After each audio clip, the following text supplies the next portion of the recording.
yes, it does live. Hopefully everybody can hear me and there's no sound issues because I have a new XLR cable connected, so hopefully you guys can hear me. But I do see that we have some humans in the chat. Hello, humans.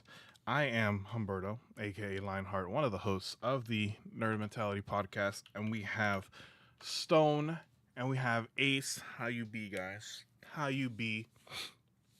Can't beat me? No, Ace, you are not beatable at all. You are, how do you say it? Nigh invincible? Yeah, we'll leave it at that. Hopefully you guys are doing good.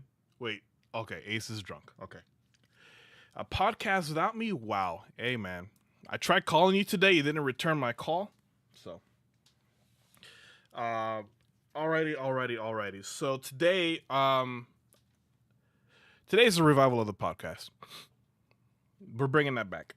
And, we're not going to be alone. We're actually on call with our friend Lonely Hermit. I'm about to undeaf him right now so y'all can hear him and whatnot.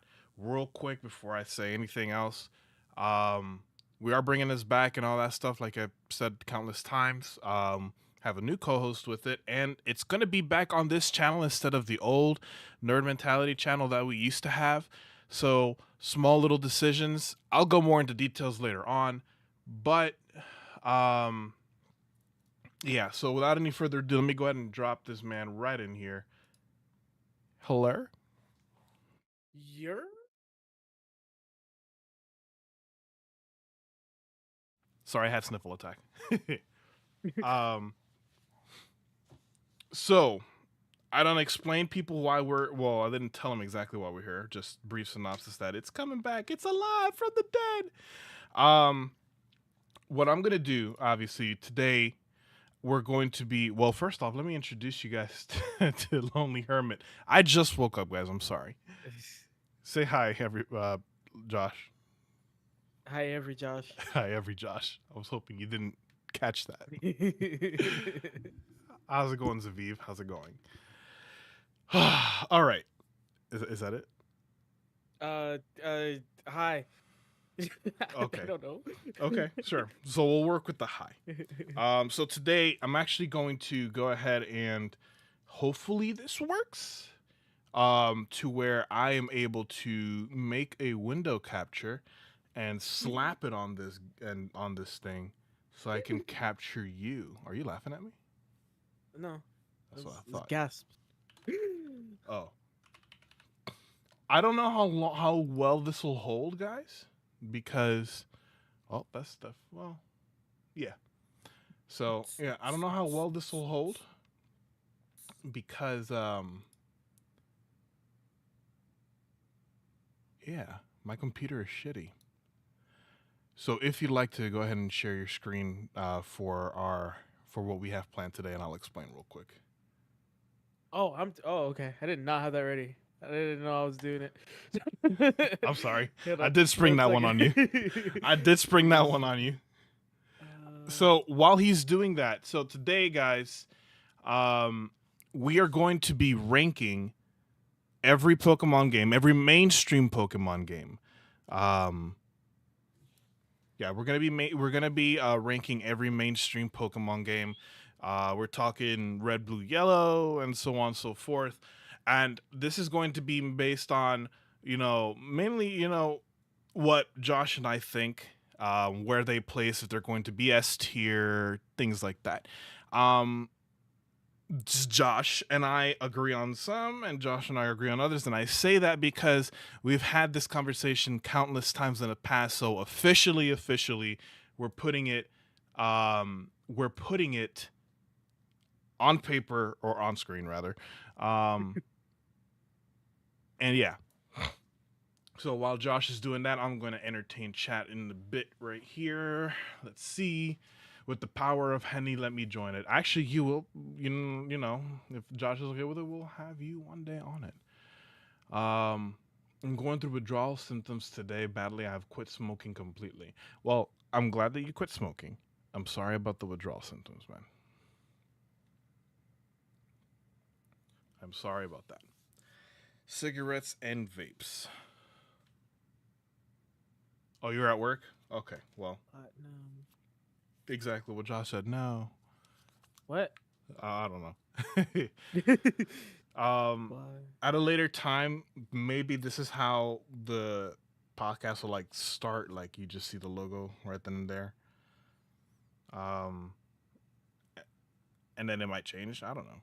I have to figure some stuff out. Almost done. Alrighty, so we are about to have our thingy up and running in a little bit. Just ask a little bit of you guys' patience. Yeah, be patient. God. Wow, so aggressive. Grr. You're gonna disappear, then come back. Well, you can disappear and come back. I mean, we don't have to. Well, this is like a little test type thing to see. I don't know how to explain it without going into details that I shouldn't. Yes. But yes, yeah, just you. If you have to disappear, you have to disappear.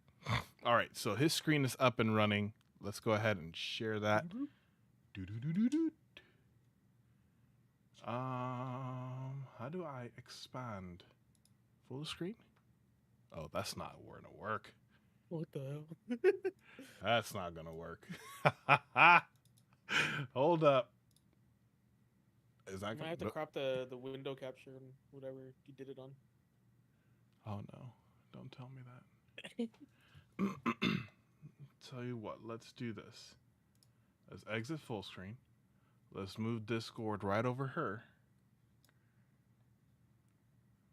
And then let's go here. And let's go into full screen.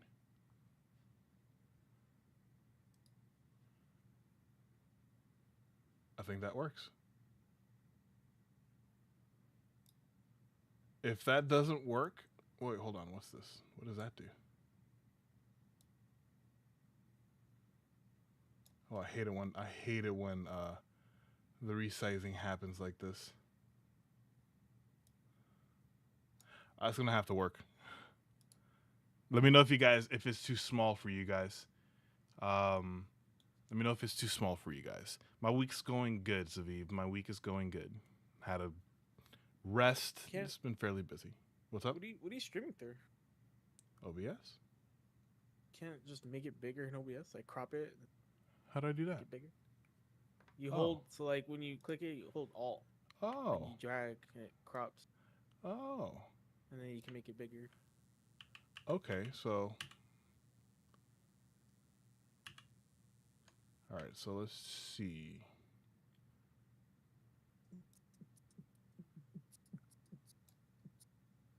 See, the thing is that whenever I do that, we'll see how this goes. Really, all you need is the tier list. I know.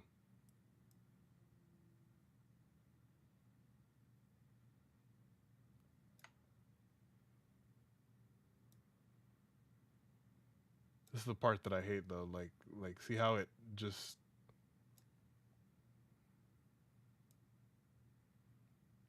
I think, okay, you know what? We're going to have to make it work like that. Hopefully you guys can see it a little bit better. Is that okay? Yeah. All right, that works. You don't got glasses yet? You ordered a pair. Should cost you $3. Golly. Yeah, I feel it. A tiny bit bigger. All right, I think we're good. It's going to have to be good.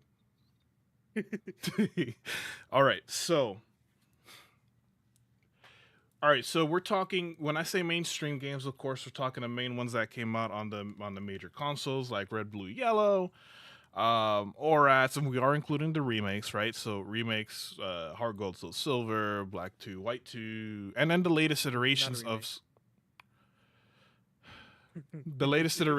Scarlet and Violet and whatnot. So without any further ado, let's jump right into it. So starting with Red, Blue, Yellow. Do you want to define the terms first? The tiers first? Sure, go ahead. You do this. Josh has more experience with tier lists than I do. So, should I just write it, I guess? S is like, I don't know how to, I mean, I guess. Is Josh able to be heard, by the way, guys? Like, is he here? Is he good? You keep talking. Oh, okay. D is like one and done, I guess. Like probably wouldn't play again. Low replayability for us, and all that good stuff. I did Well, not not know you good could stuff. add the tiers like that. Yeah. C is kind of like might pick it up here and there. It's just like very, very okay. It's just like it's really okay. Nothing too special. B's like kind of like what a Pokemon game should be, I guess. Like the minimum. Minimum is gonna sound bad as a tier, but it's actually like these games at least do what they should be doing. How about meets expectations? Okay, let's do that then. Because Meets that looks like that looks and sounds better. A's like great. Would play all the time. I was just about to say would play again, right? Would play again. And then S is like pick up anytime. Just godlike. Amazing. Fair enough. So, I like it. pretty much what those are. So yeah, okay. We're also Sorry, you're gonna speak on Red and Blue. we're also going to leave out nostalgia, because if it was nostalgia, I already know my pick. Okay, Yeah. so we're gonna go based on a couple of points here. We're gonna go based off of the gameplay, the Pokemon, our experiences as with the game itself, like how well it played, story, characters, things like that. We're gonna leave nostalgia out of it. Because I'm sure that we all have our favorite games. I know Ace is here in the chat saying Gen 2 A tier. In my opinion, it should be S tier, but that's, again, of course, nostalgia and whatnot. So we're going to leave nostalgia out of it. We're going to have things on a fair playing ground. I think we're gonna try and just go through gameplay. Like you said, Pokédex is a big thing as well. Remakes are gonna be judged. I think we can both agree that they're gonna be judged a little differently, because it's like, how did you do? With remaking the game. And then music also, I think we can both agree is a big thing. Might push some games higher than maybe they should be, because some games have really good music. But oh yeah, yeah, gameplay, story, Pokédex, music, and then remakes. Again, we're gonna treat them a little differently, but and enhanced versions too. We're gonna treat them a little differently, but yeah. So I guess no more stalling. You want to take it away with Red and Blue? Yep, let's take it away with Red and Blue. So, Red and Blue, the first iterations of Pokemon, I forgot when they came out. The OGs of the OGs. I'm going to keep it frank. They suck. I have not played Red and Blue in like 20 plus years. No, they suck. That's my opinion. Let's put those things one and done. Last tier. We just get those three out of those way. What do you think? I don't really like the mentality of, they were the first ones, so how can you put them last? But I'm sorry, I have no nostalgia for them whatsoever, so that's not even a factor at all. Those games were just not fun when I played them at all. I didn't have fun with them. I did not enjoy them whatsoever. I get it, they're the first ones, but from an objective standpoint, they're not good. Like, just they're not, and that's pretty much agreed upon. And I agree, one and done. I've played them multiple times just to try and give them a chance, but honestly, I would have been better off just playing them the one time I played them, and that was it. But yeah, I say one and done. There's a lot of broken mechanics, which some people love. I personally didn't. Rap was one of the worst things ever. An ice beam or freeze. Yeah, terrible. But yeah, the games weren't not great, and I kind of wish I only played them once. So yeah, I agree. One and done. Okay. Well, that takes care of those three, which killed 3 birds with 1 stone. Oh, we're putting yellow Or there too? 2. Honestly, I would put yellow because it's not that much different. Yeah, I guess. I'd put it very low, like very okay. I think it's not that much different, but I think it does some better stuff. Not nothing crazy. I don't know. Why is that? I just liked using Pikachu. Man, you better put that thing back in one and done. I'd rather play yellow though. I would pick. Oh yeah, 110%, 110%. Okay. Facts Yeah. is facts. Okay. All right. So next up we have since we're not doing nostalgia, I can't really say the go to generation, but we have silver, gold, and crystal. So shut up. So I like I like all right, so honestly,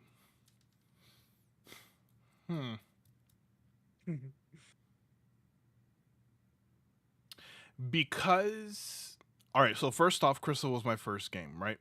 Although all three games introduced the concept of, day and night. What? I was just about to say, is he gonna sing it? It's gonna introduce the concept of day and night, and introduces breeding, and introduces shinies and all that good stuff. So, but Crystal exists, right? Yeah. So I think I would not play silver or gold personally, but I would pick up Crystal again because it's the much better version of the two. And I would put that because at least for me, the music was good. I really enjoyed the Pokemon. Lugia is my favorite. But I really enjoyed the Pokemon. I love the legendary beasts. What else? I enjoyed the music. I'm gonna be frank. I enjoyed the music, and I Guess we enjoyed didn't really everything that. sorry, I don't mean to cut you off. I guess we did not really touch on any of that for the first three, huh? There's probably no need to, honestly. No, there really isn't, because no, I'm sorry. Yeah. But not only that, I enjoyed the fact that they introduced a lot of critical things that are to this day used and implemented in Pokemon games. Yeah, rather they've been modified and whatnot, but they have been implemented and used. So I personally would put silver and gold in one and done, because I'm not going to touch those again, simply because Crystal does exist, and I would put Crystal with meets expectations. So the reason why I kind of don't entirely like that logic is you can kind of say that about any game that has a third version.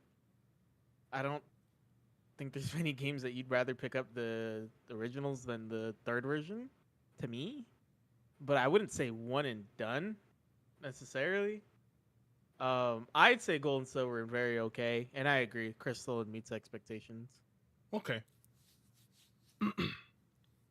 I'm not gonna complain. That's, This is my favorite generation. I mean, I think gold and silver very okay because I would play them over red, blue, and yellow. And then crystal is, I mean, to me still the best Game Boy Color, Game Boy game. You know, it's the best out of the six there. So, and it's good. I mean, I would pick it up. It's got color. Oh yeah, that's right. It does have color. Don't it? They introduced the male female choice. They, yeah, there's a lot of good things that Crystal especially brought. So, I think Gold Silver very okay. Crystal meets expectations. Yeah. And real quick before we move on, guys, I do want to say that apologies if we're not paying too much attention to chat. I'm seeing the chat, I'm looking at the chat, and I'm reading the chat, but we want to make sure that we also focus on the content here. So, if you guys have a question or anything like that, of course, I'll address it and all that good stuff. Hi to everybody popping in, but I want to make sure that that you guys don't think that that you're being ignored. You're not ignored. You're I'm welcome. You're welcome to. Definitely weigh in your opinions, of course, because I Okay. see that Ditto Oh yeah. is saying Go ahead, guys. that Ruby and Sapphire is amazing, and we are going to get to Ruby and Sapphire and the Right now. later generations in a bit. So yeah, well, your opinions are all welcome, definitely. I just don't want you to think that, oh, he's not responding to me. No, I see you. It's just But that's the kind of logic I see because I know Landon is Infernoman, is someone who prefers Ruby and Sapphire to Emerald and even the remakes. So I think the logic of I get it. I get it because I do agree on a couple of games, right? But there are like a couple games that have those extra versions that I would 1000% love to play the other one, but to say that the other ones are one and done, I don't really necessarily agree. Like you said, I mean, of course you're gonna be okay with me moving it up, but Yeah. uh, but yeah, I think Gen 2, Gold, Silver, very okay. Nothing too special about those games. I mean, I'm not even really that big of a Johto fan in general, but I will give Crystal its flowers. I think it did do really well. But Yeah. that's where we're putting them. Okay. So, Ruby, Sapphire, Emerald. I'll let you go first with this one. Um, oh man, Ruby and Sapphire are solid games. I think um just it's just good. Honestly, nothing like crazy, nothing too special either. But I think they're good. I think they're very deserving of a middle ground meets expectations. Um, Mm-hmm. because I mean, Emerald just took what they did and turned it up to 11. It's arguably the best Game Boy game. Um, Emerald. I'm speaking on Emerald. Arguably the best Game Boy game. I think the next ones we're gonna talk about can for our part are my personal argument to that, but Ruby and Sapphire I think meets expectations. Emerald, I mean, I can pick up that game anytime. I literally was just playing it before this stream. um, so Actually, so was I personally, earlier this that's morning. I mean that's crazy. I don't know if I'd put it all the way up at the top because to me those games I don't know, it's tough because it's either super high great A tier or low S pick up anytime amazing, you know. I kind of struggle where I would put it, but I think Ruby and Sapphire for me are in meets expectations. What do you think? I agree with meets expectations. Well, yeah. See, I have no problem with meets expectations. It's just that, again, me personally, because Emerald exists, personally, I wouldn't pick either of the two up anymore. However, um, I feel like as far as the games themselves, um, they introduced a lot of good Pokemon. Mm-hmm. Right? They introduced a Hoen's lot. got a good Pokedex. Yeah, they introduced a lot of good Pokemon. Um, Possibly one of the best starter trios too. ooh, I think well, I put them up there. competitively maybe, but Well, you can give me. I liked them nah, overall. nah, bro. Swamp's Oh. beast, Blaziken's beast, Sceptile's beast. Anyways, Pokedex music, experience wise, they introduced the desert. Yeah. I Too have much water. You don't even have to deal with the water. You have to deal with the water for like 10% of the game. That is I the dumbest agree. argument ever. Whoever people, whatever humans make the argument that Hoenn has too much water, well, The genuine arguments. Yeah. yeah, no. But it had some really, yeah, exactly, dude. It had some fire ass Yeah. music. I really enjoyed Hoenn. And if it weren't for nostalgia purposes, it would probably be my favorite generation. But It's up um, there for me. yeah, it is up there. So I agree. Meets expectations for what are those two? Sapphire, yeah, Ruby and Sapphire. I, here's the deal. I'm inclined to agree with you about low S tier to high. What does that say? Great would play again, but me personally, I would put it like in that god tier because I would pick Emerald at any point of the time. You tell me to do a versus in Emerald, yeah, I'm doing it Yeah. without hesitation.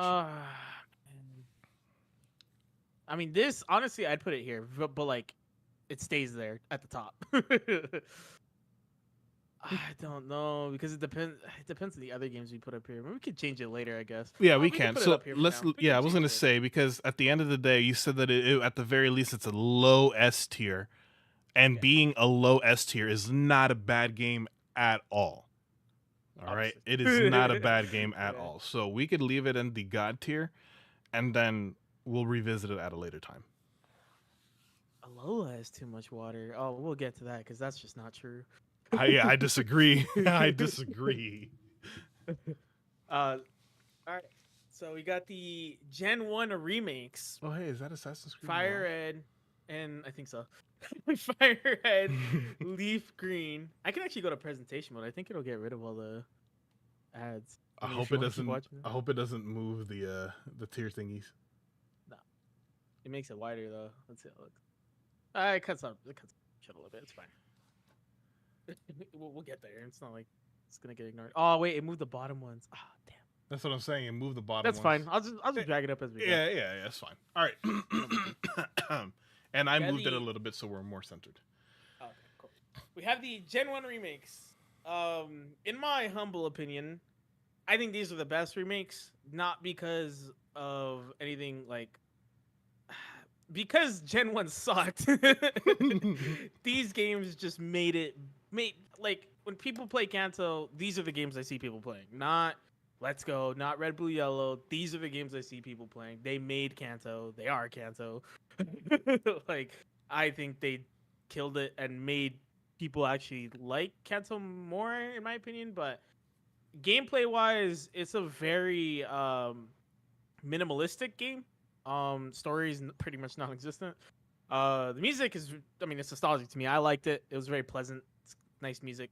And then the Pokédex, I mean, the Kanto Pokédex is just pretty generic for the most part. But these games for me are incredibly replayable just because of how minimalistic they are.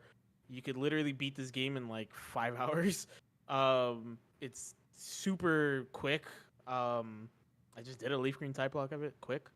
I think these because of randomization, these games are for me are great. Would play again, but I think at the very least they are meets expectations. Like they're games that they're Pokemon games. Like they are Pokemon games. They're the definition of Pokemon games at like the bare minimum. So for me, I personally would put it in great. Would play again, mainly because of randomization. How many times? Then again, I haven't played this game vanilla so many times as well. So I kind of would, put it in there for that as well. But I think bare minimum is meets expectations ahead of the 3 games that are in there. Okay. I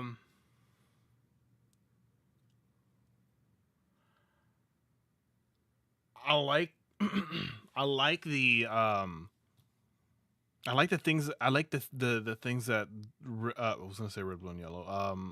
What are these things called? Fire red, leaf green. I like what they expand on. I lost myself hours into this game as a kid. They are very, very nostalgic for me too. And they are what Kanto should have. Well, obviously, they are what Kanto should have been. I'm just gonna go and say it. I get it. Technology limitations back then versus now, and all that good stuff. I would put them in. Would play again. Okay. Glad we agree on that. I think at the very least, like they are just bare minimum. This is just they're like the formula. You know what I mean? Like they're what Kanto should have been, like you said, technology and all that. But these are games where it's like this is what Pokemon should be, like minimum. They have the formula. All you got to do is copy that and then add whatever else you want. Your Mega Evolutions and your Z moves and this and that. I will say, by the way, this is something I just barely popped in my head because I thought it was Fire Leaf Green for the longest, but actually Emerald, Hoenn in general introduced double battles, which obviously it had a major impact on competitive because the regular competitive format is double. So can't deny that impact. That is true. I never thought of that. I guess we'll have to be Hoenn, grading on impact too. I mean, we can, I guess, but I mean, to a degree. Yeah.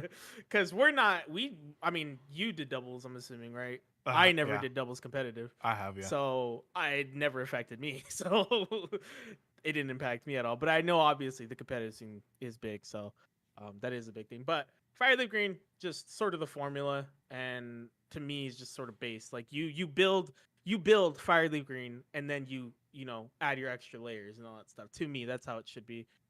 They are the foundation.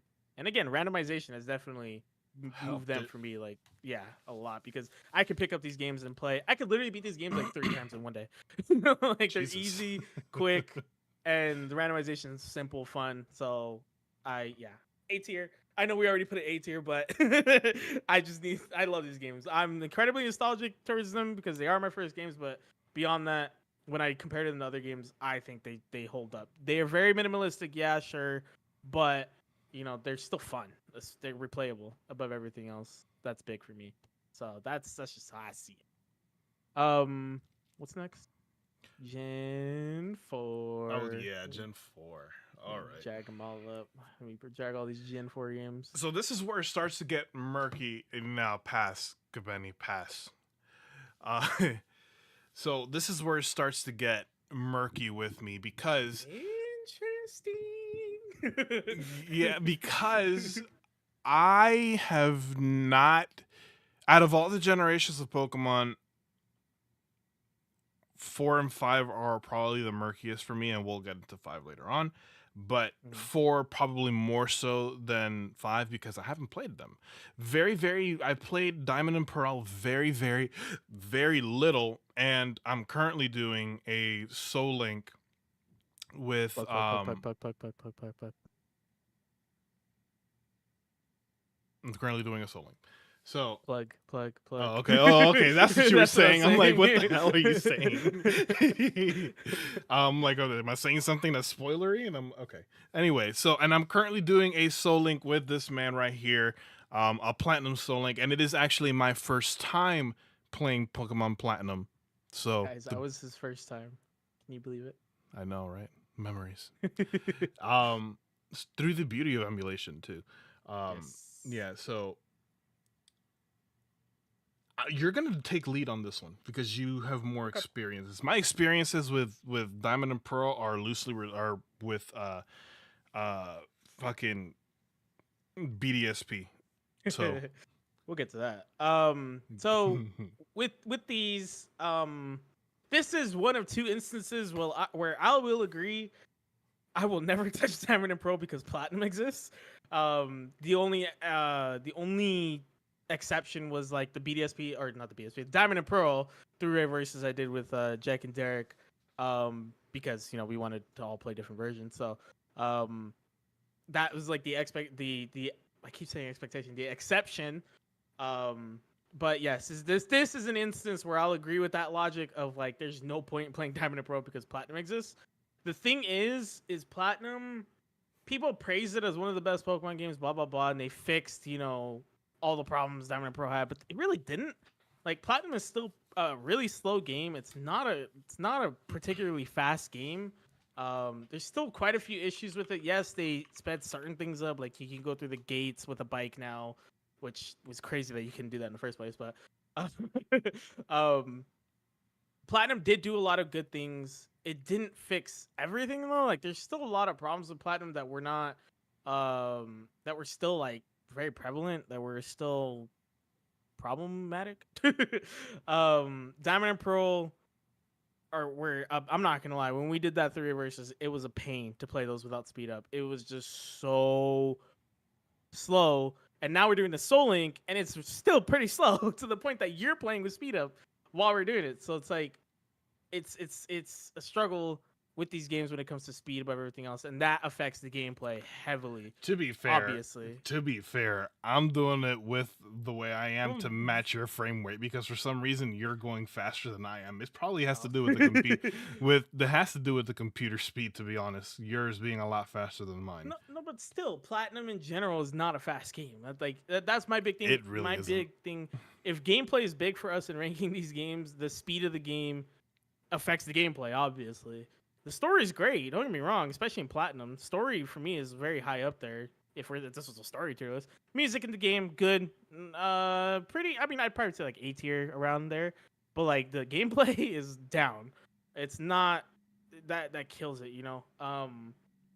Diamond and Pearl, I will agree with your original logic with Gold and Silver, one and done, or very okay. I personally am one and done with those. I would not pick them up because Platinum exists. Like I said, I do it for a series, but not you know, on my own. So I put them one and done. Platinum for me, I used to have it S. The funny part is I've done 2 tier lists, 2 Pokemon game tier lists. I had it S tier in the first one I ever did. This was like 2 years ago. Then another one I did just like over a year ago, or something like that. I put it A. Now I'm very close to putting it B, but I think for me it would be low, above Fire Leaf Green. In A tier, I think. Or Nah, but yeah, because of the Pokédex. Because of the Pokédex and because there's a lot of Pokemon available within Platinum Gen 4, I would put it ahead of Fire Leaf Green. Um, I would not be opposed to put it behind Fire Leaf Green, but I think at the very least it is a game I would play again. I'll just say that. It's great. It's what a Pokemon game, you know, kind of strives to be because of the story, not the gameplay. But I'd probably put it low. I think I'd put it low A, honestly. Okay, I'm a, I'm inclined to agree with. Wait, we're talking about platinum, right? Yeah, platinum Okay. only. Yeah. All right. So yeah, I'm inclined to agree because as of right now, like I said, um, I'm I haven't played platinum through and Yeah. through. This is my first time, so I wouldn't put them above Fire Red and Leaf Green. I would put them after, personally, because and it's only because I haven't finished the game. That's the only reason I haven't finished the game at all. It's still ongoing, so check out the series app, by the way. um, but yeah, yeah, it's still ongoing, so I haven't finished. That's the only reason why I will not put them above Fire Red and Leaf Green. Other than that, I agree with everything you just said. Yeah, I think that's fair. Diamond and Pearl, I'd put them above Red and Blue and Yellow because I'd rather Oh play yeah, them than Red, Blue, and oh Yellow. yeah. But that logic you use with Gold, Silver, Crystal, I would apply it here. Because I think it makes more sense. Because I'm more likely to pick up Gold and Silver than I am to pick up compared to Crystal. I still would pick up Gold and Silver, but Diamond and Pearl, there's just no point in touching them because Platinum is there. I'm curious as Um, to why you would pick up gold and silver when crystal's existing. I'm really curious on that. I'm just saying I'm more inclined to. Like, I'd be more likely to pick up a gold random Nuzlocke that I do on my own. Okay. Versus Sinnoh, I would not pick up Diamond and Pearl. Like, I would pick up gold just to play on my own. I wouldn't Okay. pick up Diamond just to play it on my own. Okay. Okay. Um, I see what you're saying. so yeah. Platinum, obviously still a solid game, don't get me wrong, but I think there are issues that people don't really talk about, and that's definitely nostalgia talking. But I think behind Fire Leaf Green, I'm okay with that. So Okay. you're a little more knowledgeable in these next two. So you want to start it? Okay. So, No nostalgia. okay, no nostalgia, damn it. Fuck. Okay. So, I, as far as remakes go, they're not the best remakes. Okay, I'm going to say that right now. They're not the best remakes. I think they were the first remakes. However, no, actually, I lied. Second remakes. You know what I mean? Damn it. Either way, I feel like they were not bad when it comes to Heart Gold, Soul Silver. It has a revamped Pokedex. Other than that, it pretty much retains everything um, from the original Johto games. I think, unless I'm missing something else. Yeah. Overall, For the not most part. yeah. Overall, it still retains everything from silver, gold, crystal. Have a good night, Ditto. Um, I personally would put them low.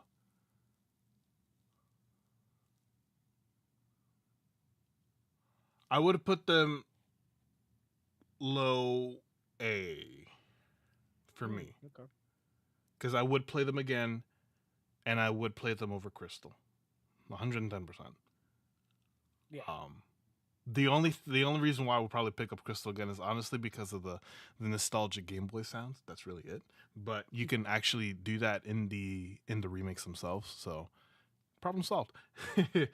um, yeah, I would put them low A. That's my opinion. That's my opinion. Poor Blastoise that I've left 10 years on that beach.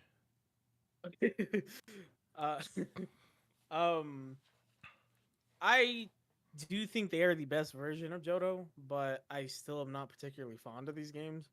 Um, I think the level curve in the games is stupid, like really stupid. I get the whole exploration aspect. You can go kind of different gyms, different order, but the level curve is kind of stupid. Like at least Fire Leaf Green, the gyms from 4 to 5, from Erica to Koga, There's a big level jump, like 10 levels, but there's a crap ton of trainers you could take on in the meantime, and you have the Versus Seeker. Um, whereas I don't like the level curving Johto at all. I don't like Kanto in these games either at all. That's not a selling point for me whatsoever. I want to play Kanto. I'm gonna go play Fire Leaf Green. I'm not gonna lie, I forgot that you can go to Kanto. Exactly. The Kanto in these games are pointless. And you want to speak on level curves? Freaking Kanto jumps 20 levels while the wild Pokemon are level 5. It's stupid. It makes no sense.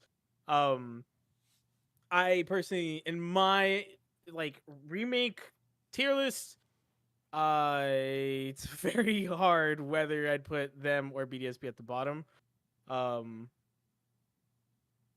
but I would still say that they are good.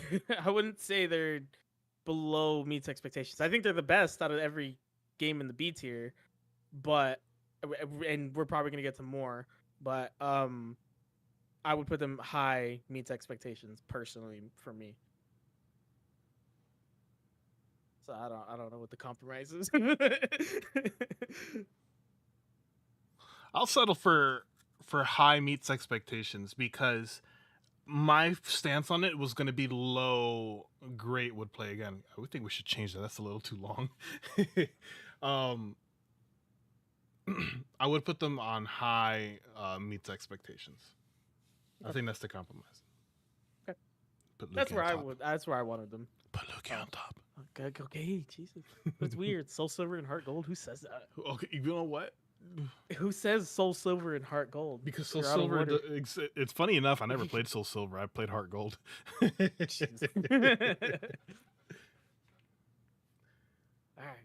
All Now we right. get to the good ones. All right. Gen 5. Let me start with this one. Okay. Let me start with this one. So, okay, so nothing really there in the chat except people fighting for a Ulu. I've been reading that. Ember Um, showed up, by the way. what's up? Ember showed up. Where? Hi, Ember. Hold on, let me drop her link. I did not even see her. Anyways, so, all right. Black and White. For the longest, I've not liked these games at all. I've hated them. I didn't give a shit about the story. I didn't care about any of that. Okay? I didn't care about any of that. What I looked at was I didn't look at it. I'm going to go ahead and say it. I was wrong. Okay? Oh, yes, I know, right? I was wrong. Notice me, senpai. I'm noticing you. I'm sorry. But yeah, so for the longest I've thought, you know what, they're I don't like them. I will always still maintain that the sprites and everything were very off-putting to me. Like I don't think I'm still used to them at all, right? However, I've had the chance to replay them and my mind has changed, obviously. I think that they're really good, giving them the second go around. The Pokédex, the Pokédex of the game introduces a lot of Pokemon that are freaking viably competitive still to this day. True. Okay, That is true. it has one of the best. It has one of the best Pokédexes. It has very good character development that I have grown to appreciate after replaying them. I believe that the starters are a lot better, in my opinion. I mean, Tepig is Tepig, but Tepig is still cute. So, I really enjoy. I would play him again. Yeah, I know, right? So we're talking Black and White. Yes. One, right? Okay. Yes. Okay. I'm sorry. Are you done? With Black and White, yes. Okay. Black and White for me, story. I mean, 10 out of 10. Probably one of the most solid ones in Pokemon.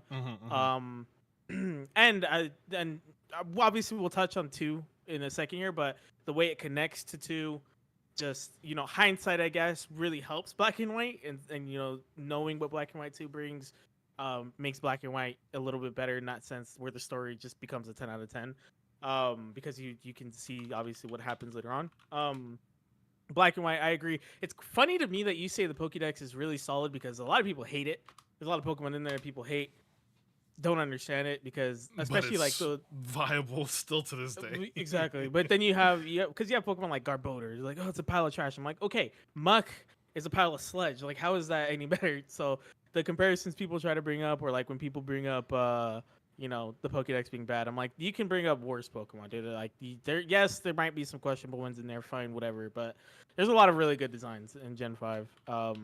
And Black and White took a huge risk that people did not like, in that you could only have Unova Pokemon, specifically Black and White. You could only have Unova Pokemon until the post game. I like that. I did not know that. I did not. Yes. I never realized that, but I do like that. Mhm. Actually, you know what? I think I always did realize it, and I never realized it. If that makes sense, but like I knew it subconsciously. But yeah. Anyway. Yeah. I love that because it's kind of the same thing with this whole Nat Dex thing that's come up with the last couple gens. I just like using new Pokemon. I like using different Pokemon on my teams. I like switching it up. That's why I'll do multiple playthroughs because I'll play with a whole new team. So Black and White did that well, in my opinion. I loved it. Again, story's great. Gameplay solid. Sprites, I actually enjoyed. They had a lot of personality to them, in my opinion. I have grown to like them. Like, they're still off-putting watching them in the game, but when you're putting them on thumbnails, I actually like them. Yeah, thumbnails, yeah. That's what I agree. Black and White for me, I normally kind of put them very high B. But now that we've been talking about them, and because I kind of played them recently, somewhere like it was like a month ago, I played Black. I'm okay with low. I'm okay with putting them ahead of Platinum. That's me. I'd rather play these games ahead of Platinum. Okay. I see that Pizza Lover says that he agrees with me about Emerald, so I mean that's very valuable. And I say that's very valuable because, again, if you guys are just tuning in, we're debating on where exactly we should hit Emerald as far as placement goes. So value the opinion, Pizza Lover. Thank you so much for that. I agree with what you said. I would put them above. Honestly, dude, I would honestly put them above personally over Fire Red and Leaf Green. Because I personally would. You know what? I would pick them up before. You're right. Two. I'm letting the nostalgia take over there because the story is existent. There is a story in Black and White, and I think the gameplay holds up and all that good stuff. So I can actually agree with that. And as if you never agree with me at all. I'm offended. I'm okay with putting them high A. That's cool. fine with me. Now we got the sequels. All right, so let me start off by saying that the sequels are very much. Yeah, you start because I can go on and on about these games. The sequels are very, very almost. I'm gonna go ahead and just classify it. Are very much like Pokemon Diamond, Pearl, and Platinum, in the fact that I have played very, very little of them. In fact, the most that I've played of Platinum was like probably the first or second gym, and then I was with the SoulLink that never finished. But not gonna continue going on to that. I don't know much about the gameplay. I mean, I've seen the gameplay, I've seen the battle styles and all that stuff, the sprites. I'm familiar with it, but as far as how it ties into the originals and whatnot, and what actually makes it a sequel to get the full-on experience, I don't have that. So I'm gonna let, again, Josh once again take the lead with this one because he has the most info on it, and like you said, he can go on and on. Well, shit. Ah, shit. Probably my favorite games in the series. So let me put that aside. Very easily top 3 for me. This duo right here. Let's put that aside. Let's put all that aside. The first time I played these games, and this is not nostalgia talking, this is me like just in general. When I played Black and White, obviously a year later these games came out. First time I played the games, you obviously as always you go through your intro part, professor talking to you, blah blah blah. And then the game pans in on a whole new town that you're starting in. That doesn't exist in the original? No. Aspertia City does not exist in the original. There's the whole beginning of the game up until the second gym does not exist in black and white. That's why it's not a remake; it's a sequel. The whole beginning of the game, up until you beat the second gym, does not exist. Um, Once you get to Castelia, you get to familiar places, but the beginning of the game does not exist in black and white. So seeing a whole new town from the beginning was great. Seeing leaves pop up while these Pokemon fly by, like that was really cool, really cinematic. It says Pokemon Presents and blah blah blah. That was really cool.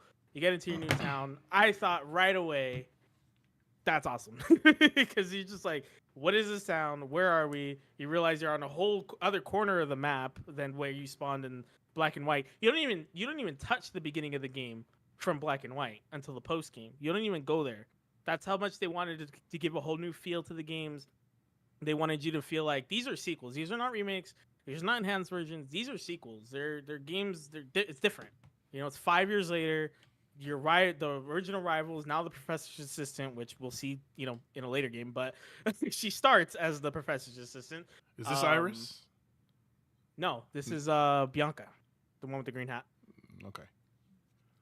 She's now the professor's assistant. Your other rival is now the first gym leader. Like, there's clearly progression here. They show the 5-year time difference just like that. And then the way the story picks up from black and white and carries it over with Neo Team Plasma, which admittedly is a funny name, but the way the story picks it up from black and white to black and white 2 pretty seamlessly. And then now you can get other Pokemon as well, which, like I said, in black and white was fun. Now you come back to Univite, it makes sense. There's more Pokemon, right? You spawn in a whole new area. Makes sense. More Pokemon start coming in. The obvious choices was always like Lucario and Ampharos at the beginning and Azumarill at the beginning. It was fun having different Pokemon, all that good stuff. And then again, just seeing the region change, because a lot of cities were changed, like simple things or drastically, like Driftvale, were changed pretty significantly. Then you have the Pokemon World Tournament, which is awesome in Driftvale specifically. But you go to new towns, new places. You have like Lentimas Town. You have oh my god, I'm not gonna remember the beach town. And again, the whole beginning of the game, like there's whole new areas. You actually get to take on the Elite Four and champion this time, because Iris becomes the champion. Again, it's just everything just shows that 5-year gap. There's just so many things that show this is a sequel. These are the things that change. It doesn't feel like black and white. It feels like a whole new Unova in a lot of ways. But then you still have those nostalgic things, like you go back to Castelia, you go back to here. But even Castelia has sewers now that you can go into. Like, there's just these bunch of different things that I loved about the games. That I love black and white, but I will always go to black and white 2 first. And then obviously the legends and having to do, all that stuff, the absorption. I thought Kiram's Majin Buu-esque ability was pretty cool. Absorbing the original legendaries and becoming these new forms. Kiram Black obviously is incredibly broken and competitive as well. Like, just black and white 2, they're just freaking awesome. They are S tier for me. Like, they are. I'd probably put them ahead of Emerald because of the story and the continuation of it, and just the gameplay. I think to me is incredible. And Pokemon World Tournament, personally for me, when it came to the Battle Frontier and Emerald, I only really played like 2 of them. I'd rather play the Pokemon World Tournament than the Battle Frontier. That's me personally. I liked PokeStar Studios as well. I know I'm in the minority on that one, so that helps my opinion as well. But these games for me are pick up anytime, because I literally have picked them up anytime and played them. And for me, they are amazing, incredible. What every Pokemon game should strive to be. S tier. End of rant. Sure, we'll put them in S tier because, again, I don't know them like that. However, the brief moment that I did spend with them, I enjoyed them. I never completed them for, technical reasons and whatnot, but I'm inclined to put them up there. In fact, like I said, we agreed on Emerald being low S, so you can move them ahead of Emerald for right now. So, next. X and Y. Okay. Ooh, there's a silence. All right, so X and Y. Why don't you start with this okay. Music 10 out of 10. Oh yes, 110%. It's my favorite of the like series. our 5 pieces of criteria or whatever. Music is 10 out of 10. Mm-hmm. Some of the best music in the series overall. Mm-hmm. Fantastic music. I mean, Mm-hmm. yeah, in general. Obviously, the music. I played X and Y when they came out, and the music is a little more nostalgic to me. I might not have the highest opinion of the games, but the music. I mean, yeah, obviously we both agree. 10 out of 10, easily. Fantastic. Pokédex is actually pretty solid. Small. Um, they went for quality over quantity probably because of a lot of the complaints they got with Unova going for quote unquote quality over quantity, um, or quantity over quality in Unova, I guess, but not really. But X and Y had a smaller Pokedex. I think a lot of the Pokemon in Kalos are very solid. I do not complain when I get them in Nuzlocke. Most of the time, there's like a handful that I just don't really like that much, but for the most part, they're all very usable. Not competitively viable, whatever, but they're usable. They're Pokemon that you can pick up and definitely take through a playthrough, and they'll be solid. So Pokédex is not too bad in my opinion. Probably like a 7 out of 10. Nothing too crazy. Gameplay is a different story because these games are so easy. Because you can turn off the XP share, and you'll still fly through these games. Like these games are just really easy. The AI is dumb. Gym leaders only have like 3 Pokemon. Elite Four only have like 4 Pokemon. I think Diantha and maybe Lysander are the only trainers in the game, post game, obviously, that have 6 Pokemon on their team, which is crazy. But these games were not designed for the XP share, which is insane to me because that was like their big main feature of like, oh, the XP share is going to be brought to everyone, blah blah blah. They did not prep for that at all. The level curve in this game is terrible, and again, even if you turn off the XP share, you will just fly through levels like nothing. These are the Pokemon. These are the set of Pokemon games where I will agree with people when they say they're easy because they are easy. A lot of the characters aren't even that memorable either, in my opinion. I didn't really like Team Flare at all. The rivals suck so bad. I say this every single time. There is this stretch from right before you get into Lumios to after you leave Lumios, where not even just like before you get into Lumios for the first time, to when you finally get into the next town. I think it's called Camphrier, where you get stopped.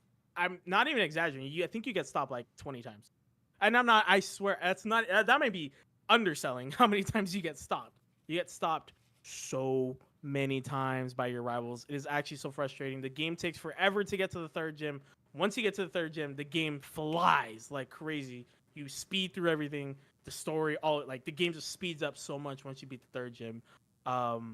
And I don't really like that. I like a good balance, and X and Y does not accomplish that at all. Gameplay is like a solid 3 out of 10, like 2 out of 10. Not fun, not great. Randomized though, fun games because you do get a second starter, you get megas, you get a couple statics. Fun games randomized, but I will say I do enjoy them more when I randomize them, but I don't play them too often because of the intro. It takes forever to get to the 3rd gym, especially if you don't have speed up. So Speed up these required. games, yes, pretty much. 10 out of 10 music. I'd say like a solid 7 or 8 out of 10 Pokédex. Everything else is kind of 5 or below. It's whatever. So I personally, randomization really saves these games. I'm gonna be honest, and the music really saves these games. I put them very bottom of meets expectations. I would not be opposed to putting them lower though. Okay. You may take over. I heard that breath. All right, so I agree with everything that you just said. For the exception of the Pokedex, I'm gonna get into that in a minute. But the rivals. But however, the rivals, I haven't played these games since whenever they came out. What was it? They came out 20. I don't remember when they. 2014. I didn't play them when they came out immediately, so I shouldn't even be saying that. I played them around 2015, 2016. Give me 1 second. Before I head out, I have a question for you. I'm doing a YouTuber, Violet Hardcore Nuzlocke, and I'm wondering if I can name a Pokemon after you. Of course, Pizza Lover would not be opposed to that. Name it a little Beezy. Sure, that works. A little busy. All right. So I haven't played this since 2015, 2016. and I Mm. haven't touched them again. How I have, however, played the tracks over and over on YouTube and all that stuff because Yep. the music is just god tier. Oh, The music is can oh my god, you know what would go insane is a champion theme tier list for the future. Oh, that would go champion insane. theme tier. I would not be opposed to doing an Elite Four tier list either. We could include them. Yeah, Yeah. that'd be dope. Anyway, sorry. Yeah. Anyway, That just popped in my future episode, guys. head. So, with that being said, I don't remember how the intro works, but I'm still inclined to believe you because you've played them more recent than I have, or more. You know what I mean? Um, hmm. As far as the Pokédex goes, I think that it's a sight. It's a good thing, I guess. I would not be opposed to getting them whenever I get them in the Nuzlocke and all that good stuff. I wouldn't say that they're not competitively viable. I don't think that they're. I don't think that they are as competitively viable as Oh no, I Gen was just saying 5. some of them aren't. Okay. But I meant like so for me, you obviously have a more competitive mindset. I have a more Nuzlocke mindset. So for me, a lot of them I would not mind getting. I just said not all of them might not be competitively viable in the sense of like, some of them obviously aren't. So for me, I'm coming from a Nuzlocke point of view. I know obviously you know a lot more about competitive than I do, so that's just how I saw it. That's fair. I've only started doing Nuzlocke recently, anyway, so you have more knowledge on that than I ever will. So I see where you okay. I see what you're saying with that you're okay with getting them. Um, I would, but the fact that I haven't touched them in near, I don't know how long has it been? 7 years, 6 years? I don't Fair. know. I haven't touched them. I have not thought of them at all. I haven't even played them as a collab. Yeah, I haven't even played them randomized. So Oh, dude, yeah, it'll actually affect the way you think of the game. I'm not gonna lie. okay, so I haven't played because I have not played them randomized. I would put them with very okay. I did not have. I do. The music is what's going to have them go above gold and silver. Okay. That's me personally. Okay. So, But I haven't played them man, randomized. So it's tough. I literally, the funny part is about everything I was saying. I have a file on my Citra right now where I just finished the third gym. But because it takes so long to get there, that yeah, I'll get there. But then it's like, oh my god, I don't want to play anymore. Like I take it just takes forever to get to that point. Yes, it's great for Nuzlocke because there's a lot of encounters, and again, the static Pokemon you can get, blah blah blah. That's all cool and stuff, but it's a drag. Like there's I can describe because it's so stuck in my brain how many times they stop you from Lumios to Camphor because you get to the Lumios gate just outside, they stop you. You go inside the gate, they stop you. You go outside the gate, they stop you. You go to the professor's lab, they stop you outside the professor's lab. You go into the professor's lab, it stops you to play a little cutscene showing the professor, even though you saw him at the beginning of the game. Then you walk in, the professor stops you. Then you battle the professor. Then your rivals stop you. Then you get your starter. Then you walk out. The rivals stop you. Then you go downstairs. You get stopped again. You walk outside. You get stopped again. And you go a little bit down the street. You get stopped again. Like it is insane how many times you get stopped in just Lumio City alone, and that kills me with this game starting X and Y. I'm fine with leaving them in very okay because the beginning of the game, we'll get to a couple of them a couple of games here that also have terrible intros, but God. that game is just so much just nothing. Because a lot of it is just telling you, okay, now go downstairs. Okay, now let's go outside. Okay, now let's go down here. Okay, the route's right here, even though you're right in front of it. It's so dumb. The dialogue is just so unnecessary. Or at least, a couple of these games we're going to get to, at least tell you something, like with the story or something. These guys are literally just telling you, go down the street. Okay, make a left here. Like they're freaking GPS for no reason. So the beginning of the game alone, like I just thought of the file I had in Citra. I'm okay with leaving them in very okay. Okay. All that long-winded answer to say, I'm okay with that because holy crap, getting to the third gym is just a slog. It's so bad. Any final opinions on X and Y? Nope. Okay. The music is god tier. So If you guys are Yes. interested in seeing the episode about doing a rank list on champions, which we'll probably still do anyway, um, if you guys are catching this on replay, hit it in the comments. Whoop, whoop, whoop.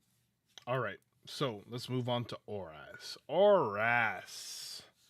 Oh yeah. So I think, as far as remakes go, I think that they're the better remakes Okay. that we have so far. Notice I didn't say sequels. So remakes, I would put them.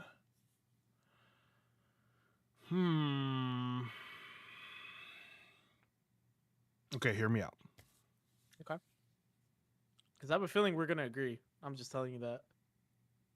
Okay. Okay. So, as far as the okay, so I think that Oras introduced a lot of great concepts. First off, we're also not in good. I guess we forgot to mention the fact that X and Y introduced Megas, but Oras, Yes. Sure. Oras, The only the well, actually no, never mind. It's more of a problem with us than X and Y. Never mind. I take that. right? Because Mega Evolution does not save X and Y. However, It helps. I don't know how much it helped in this case. So when it comes to Oras, I think that Mega Evolution was put to its test, to its better limits. Here, it has more. Honestly, and ironically, it has a better foundation as far as the story goes than even in its original games, in my opinion. Okay.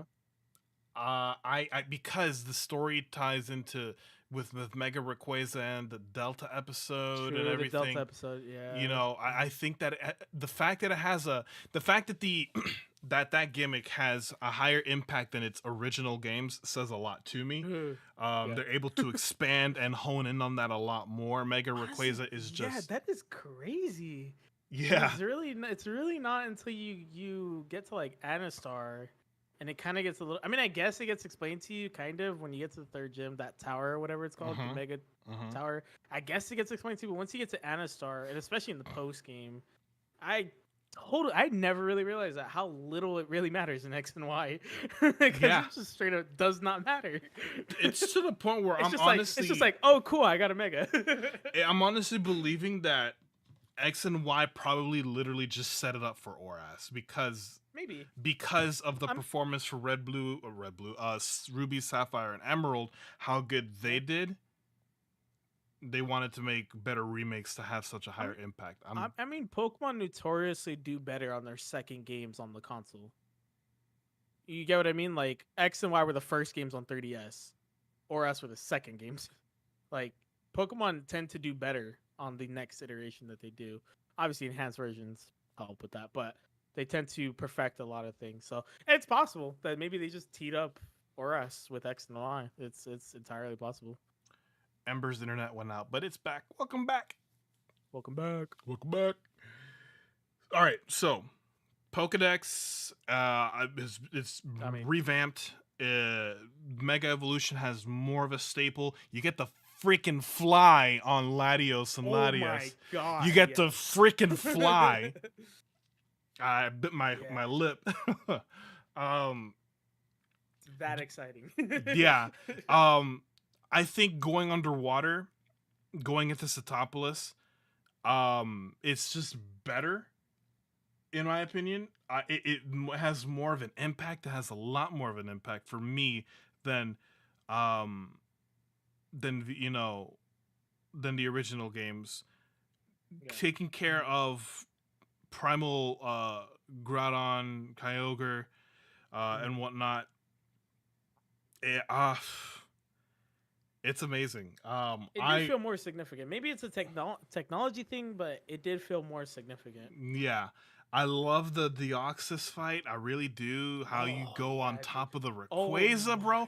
God, I love that cutscene. And then not only that, let's talk about, like, for me, I've never been able to go to the Space Center in Emerald. So my first experience in outer space is through Oras. So I'm gonna go ahead and say I know you're never going to agree to put them above Black 2 and White 2, but they're above Emerald in my opinion.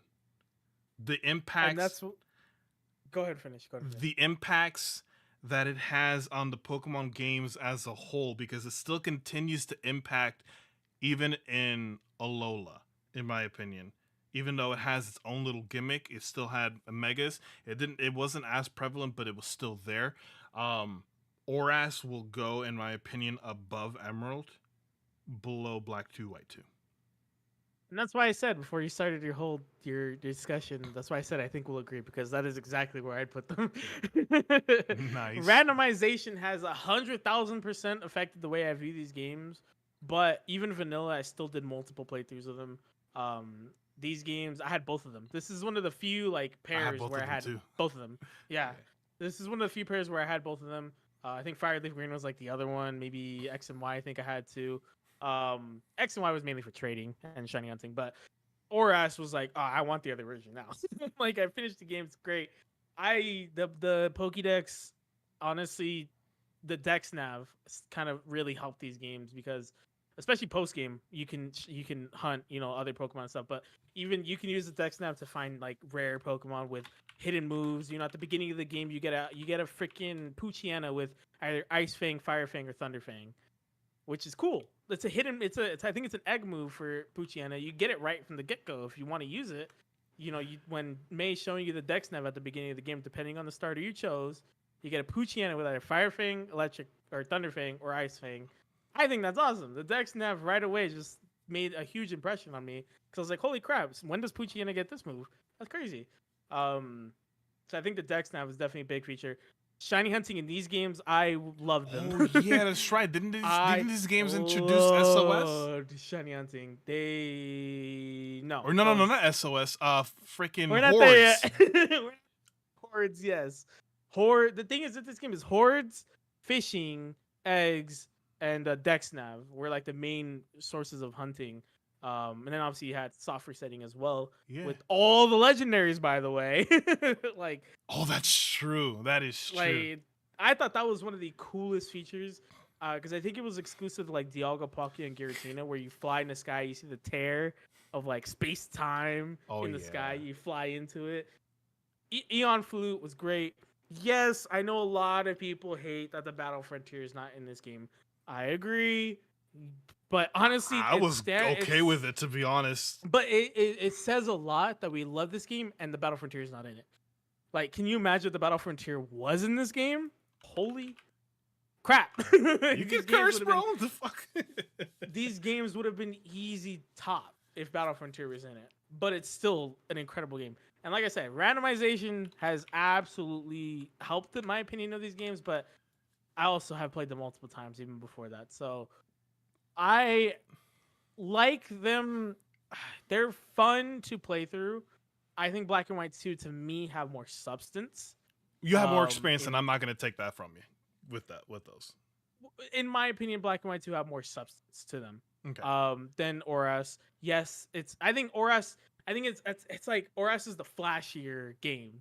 I agree. But Black and White 2's just it's like the humble guy, versus the flashy guy. It's like Messi versus Ronaldo. Like it's the flashy guy versus the more humble guy who just kind of does his thing.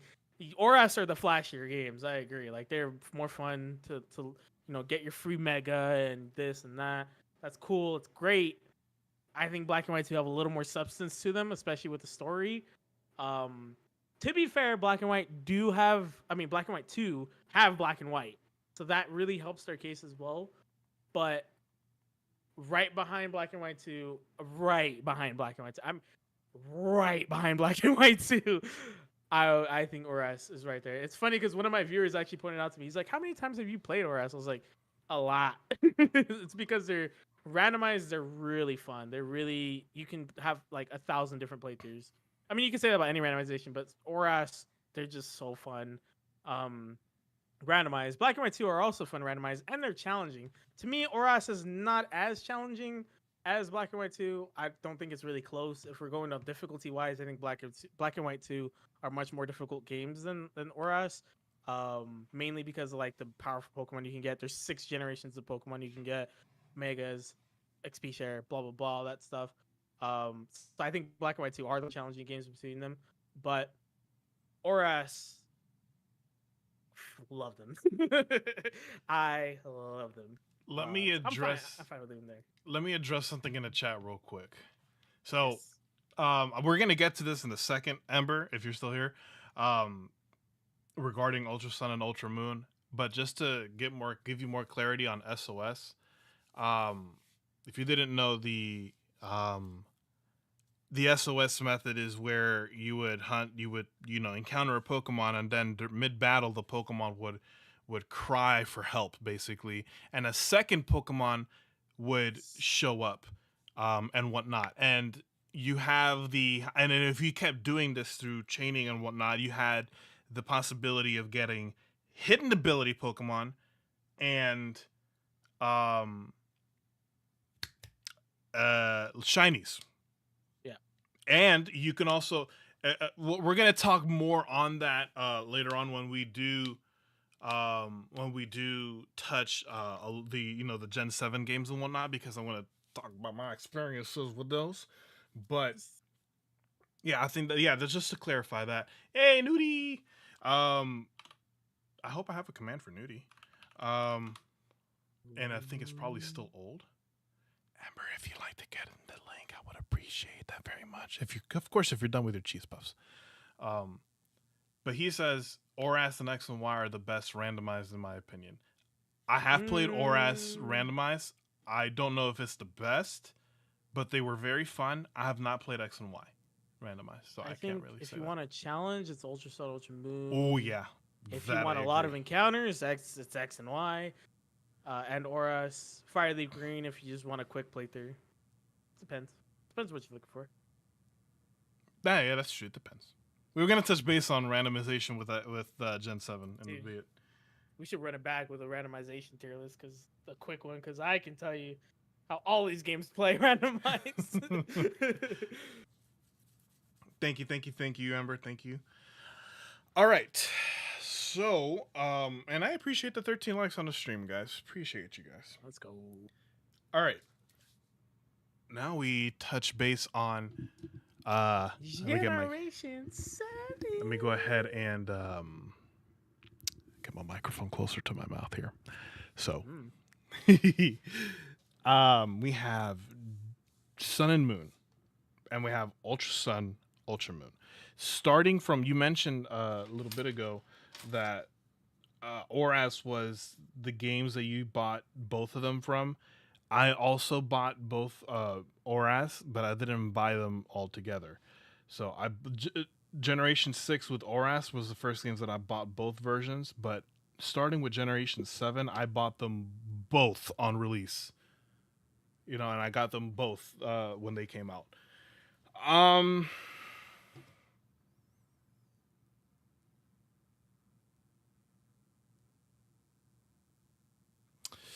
How do I say this? If you're new to randomizing, I mean most friendly. All right. I like Ultra Sun, Ultra Moon better than Sun and Moon.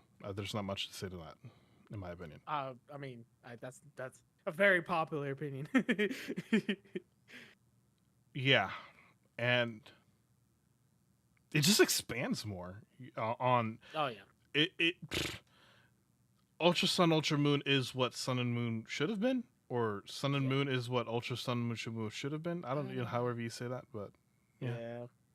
There's not much to say to that. Ultra Sun, Ultra Moon better than Sun and Moon. Yeah. As far as placements, however, like you said, because I guess if we talk randomizations and whatnot, I have played them randomized. I really enjoyed them randomized. They were a challenge. God damn, they were hard. But even so, I would still pick up Ultra Sun, Ultra Moon. I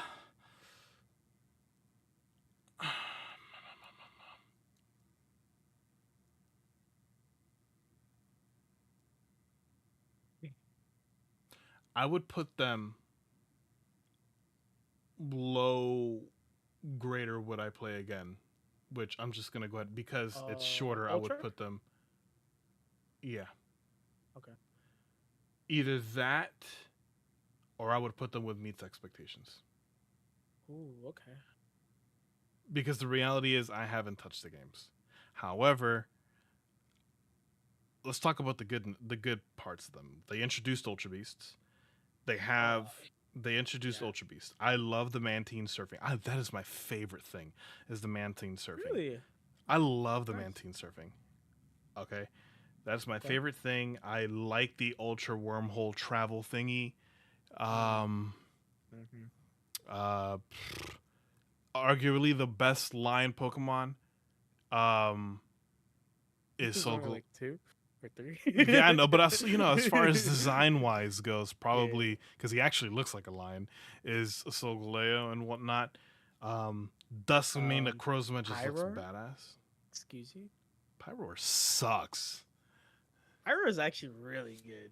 I'm not gonna we're not gonna get into this argument. I love getting Pyro and a Nuzlocke because it is great. Its special attack is insane. I love it.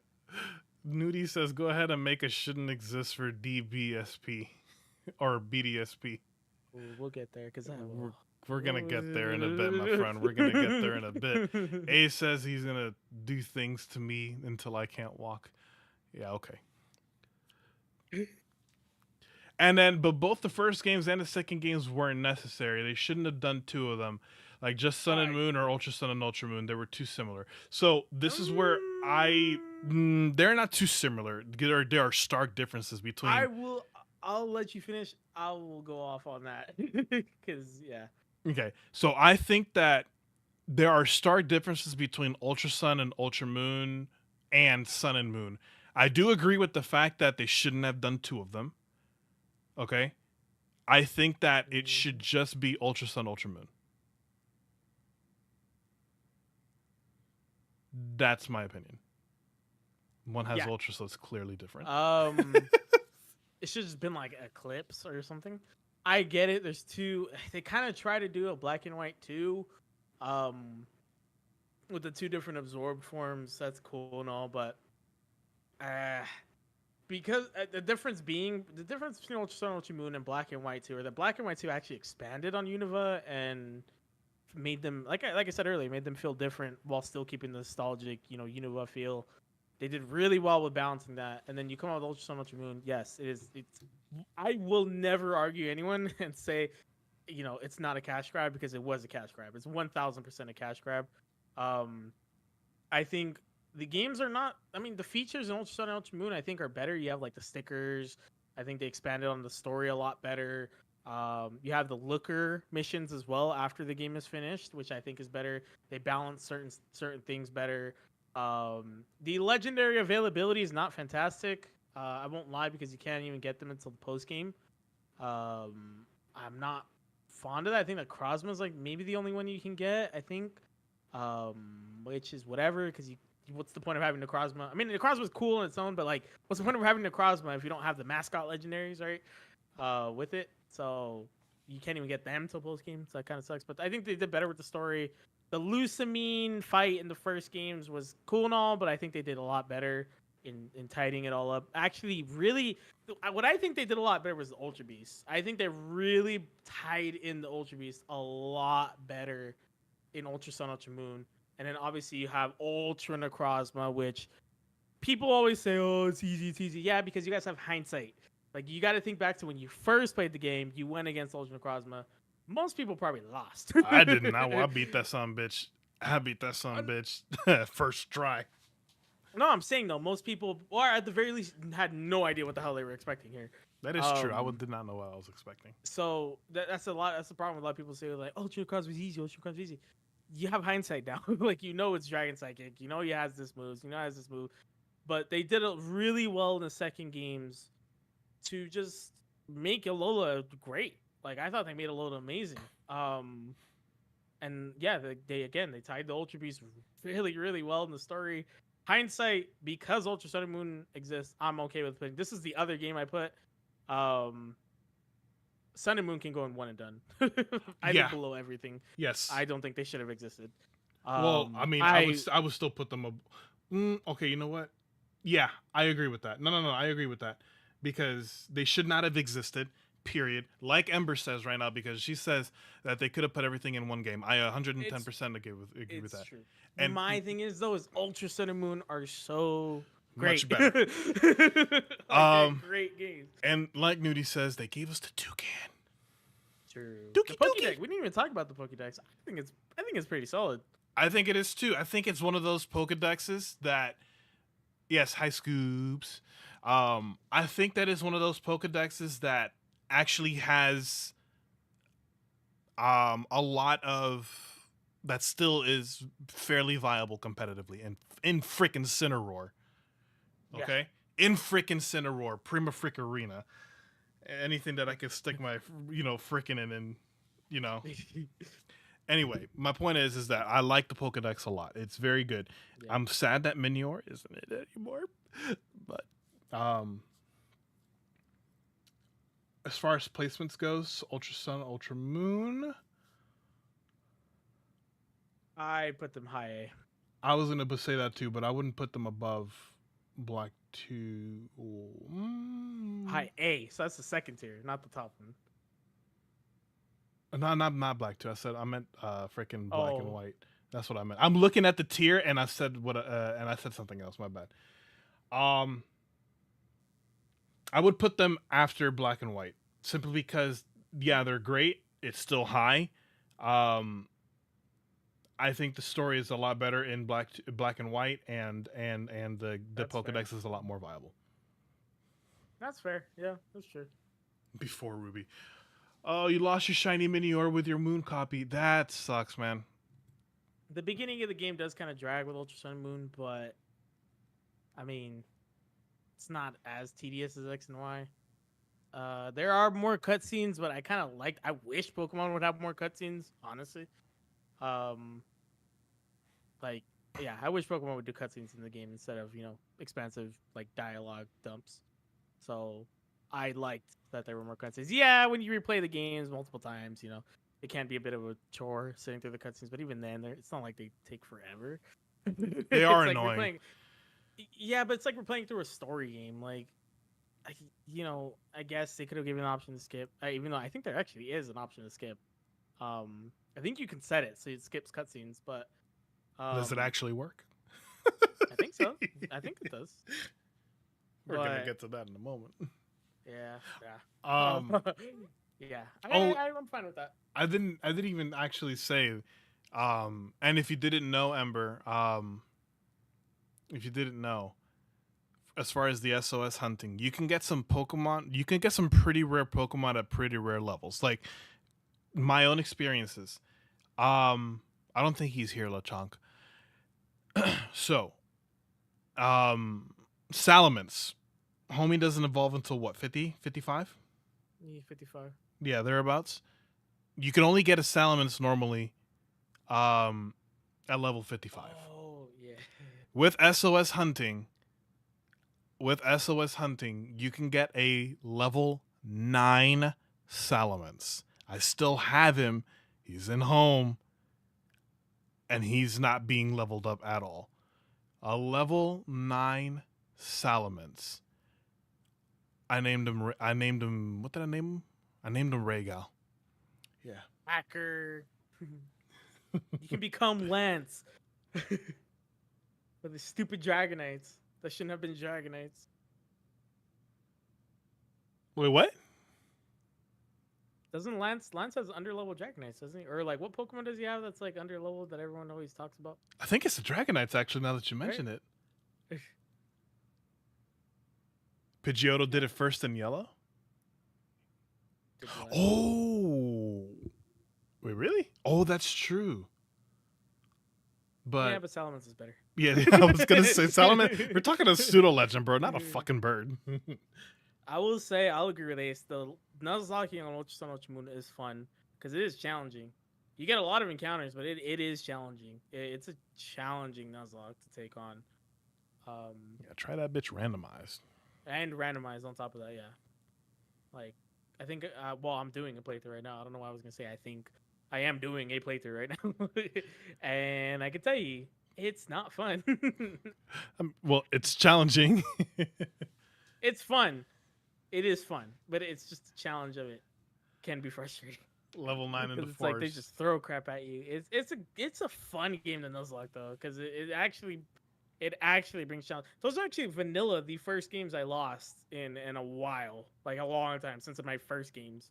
Like I lost to a totem, and then I came back and beat it up, but it was just like, oh, okay. It was like, oh, I think it was a Raquinid.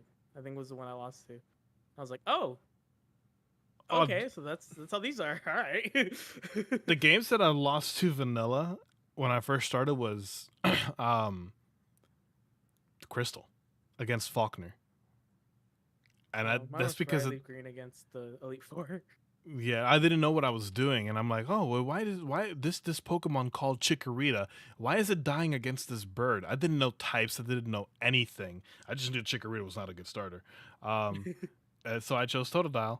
Um, didn't look back since because Totodile's better starter. But anyway, um, and then I haven't lost a single vanilla game until Scarlet and Violet, and I did that, and I lost live.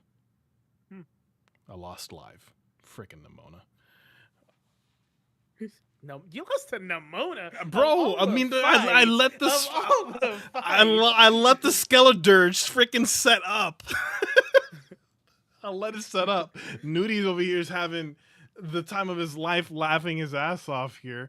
But still, based on the anime I know, I didn't know that, and I don't know who let Lance have 3 Dragonites. It's insane. It should be sued. Yeah. But all right, so yeah, SOS hunting and all that good stuff's Ultra Sun, Ultra Moon. Let's move on to. Oh, did you have anything to say on Awesome? Or we're good. Okay, we're good on Awesome. So now we have Legpe. Since we said Awesome, Legpe. Legpe. Let's go Pikachu and let's go Eevee. Okay. At first glance with these two games, and funny because I haven't even played Let's Go Pikachu. I just have Eevee. But with these two games, at first I didn't like them. Right. Granted, and I'm gonna get into this in a second. I gave them a second chance, and then I actually appreciated. Exactly. That is exactly what I was getting into right now, Nudie. I played them again and I grown to appreciate the art style, the game itself as a whole, just the game itself as a whole. And then something very important that everyone, if you guys were watching this on a replay, if for some very rare reason this thing blows up and you guys happen to see the opinions on my opinions right now on Let's Go Pikachu and Eevee the second time around, we have to realize that these games were not made for us. Okay? They were made for Pokemon. They were made for people who were just getting into the series and who have spent most of their time playing Pogo. It is the very first Switch era game that also introduced Pogo connectivity. Mm-hmm. I think that when it comes to that, I think it's fairly important because Pogo has become a staple in the Pokemon franchise, period, and whatnot. I've grown to appreciate these games a lot. I agree with Nudie saying that they are the best looking. Oh, I wouldn't say the best looking, but they are very good looking. I like the art style a lot. That's what PDSP should have been saying. A coat of paint on a decent game doesn't make it amazing. That's how I see it. Okay, well, but okay. just like the way we said, let's take away the nostalgia goggles. You said it already. These games were not for us. Them being mainline is kind of like they're kind of like borderline mainline games because you know they have the foundations, but they obviously differentiate a lot. Well, the catching mainly, obviously. So yeah, take those glasses off too. Take off your nostalgia goggles and then take off your Pokemon expert glasses, and put on your Pokemon Go glasses because that's who it was really for. Just trying to get those people into the main series games, and I think it did really well with that. I agree. um, Obviously the sales for the game are actually pretty solid. They were the first Switch game, so that obviously helped as well. But these games, I think, did the job.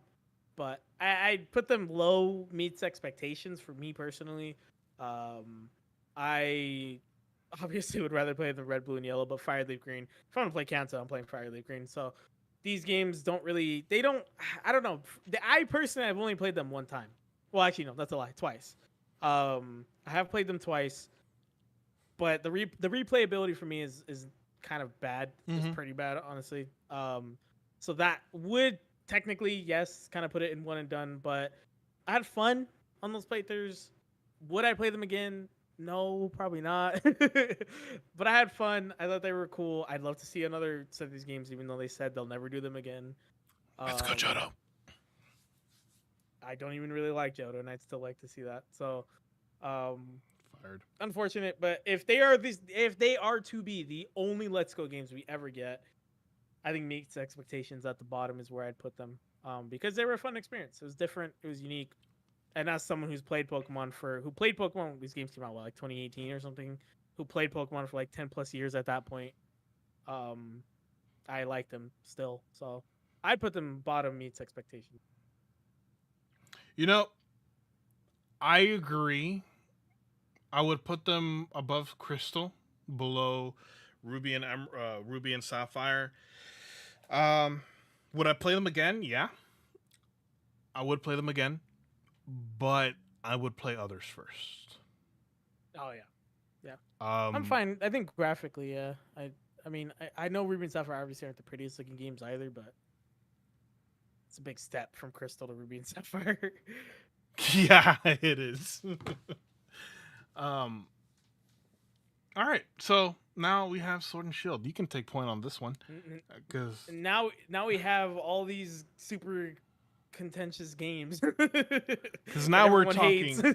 Now we're talking on the, I guess, prime Switch era games with the next two right now. Before we do, let's go Johto with all the time travel stuff with Celebi and the Burn Towers and flying on Lugia. Hello. I don't know if it'll fly on Lugia, but maybe flying on Pidgeotto or something.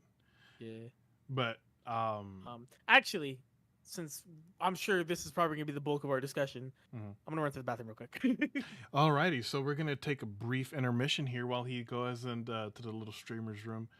And we're gonna talk about. So for everybody who is still here, I don't know who he is. How's you guys' day have been? I don't know what else to say. I really like that concept. Let's go Johto with the time travel stuff with Celebi. Do we have? I mean, there was an event, right? It was an event for Crystal. Fun fact: the in the LX forest, I was watching Pokemon facts and whatnot, right? Trying to go to bed,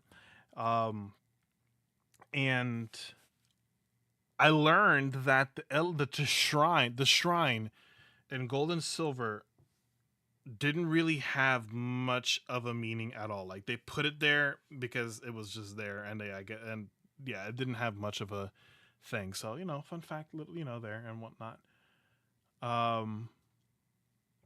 Excuse me. And then they decided to do something about it in Crystal. So I'm like, oh, that was interesting. I always wondered what the little house was. Sitting through a thunderstorm, and yes, it was an event Celebi. Nice.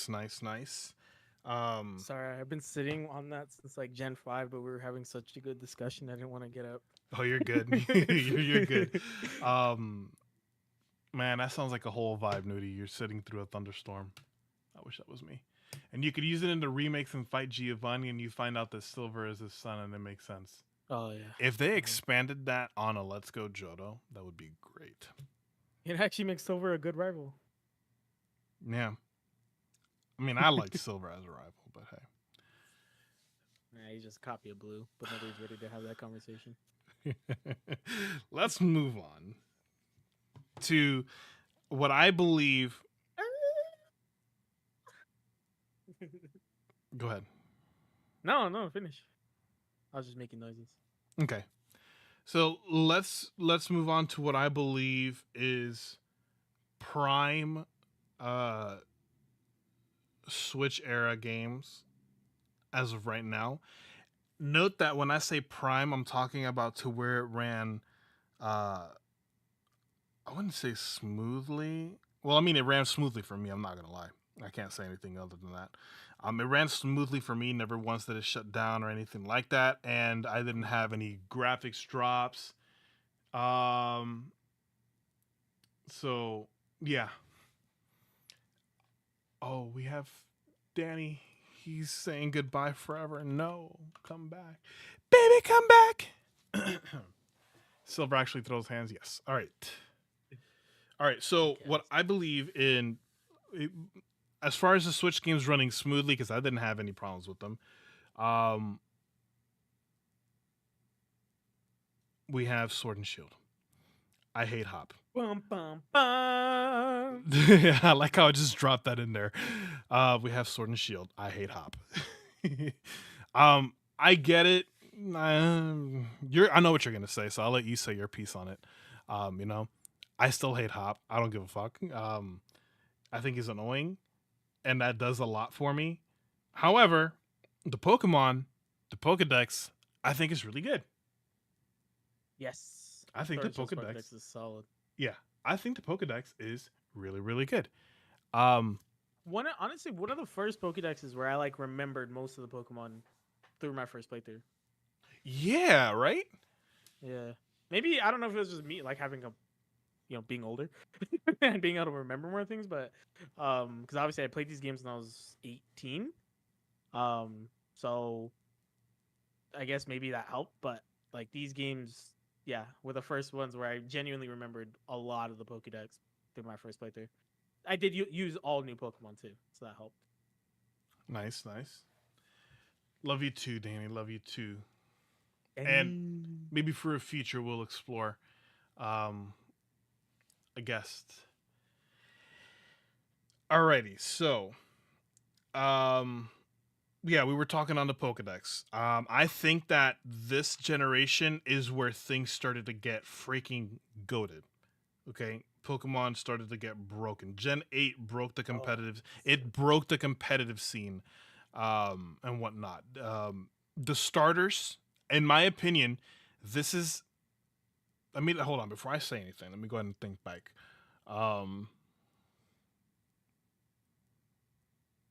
Who were the starters for freaking? Oh yeah, Cinderace, Rillaboom. No. I was gonna say for Gen 4, and then I remembered it was because of the Penguin. Infernape, Yeah, Empoleon. yeah. Right. I'm thinking. So I'm gonna go ahead and say that this gen is probably the gen where the starters are the most competitively viable. All three, yeah. All three, yes.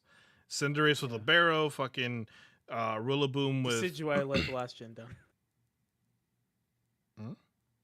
I said Decidueye let the last gen down. It did.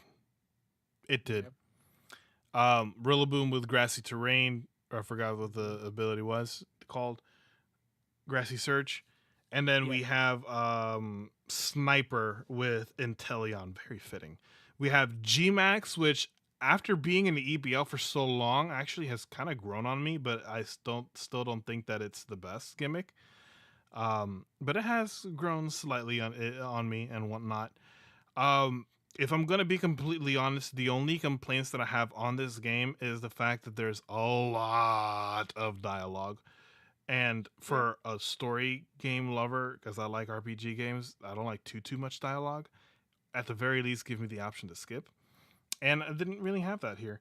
Other than that, I think that they were okay games. What's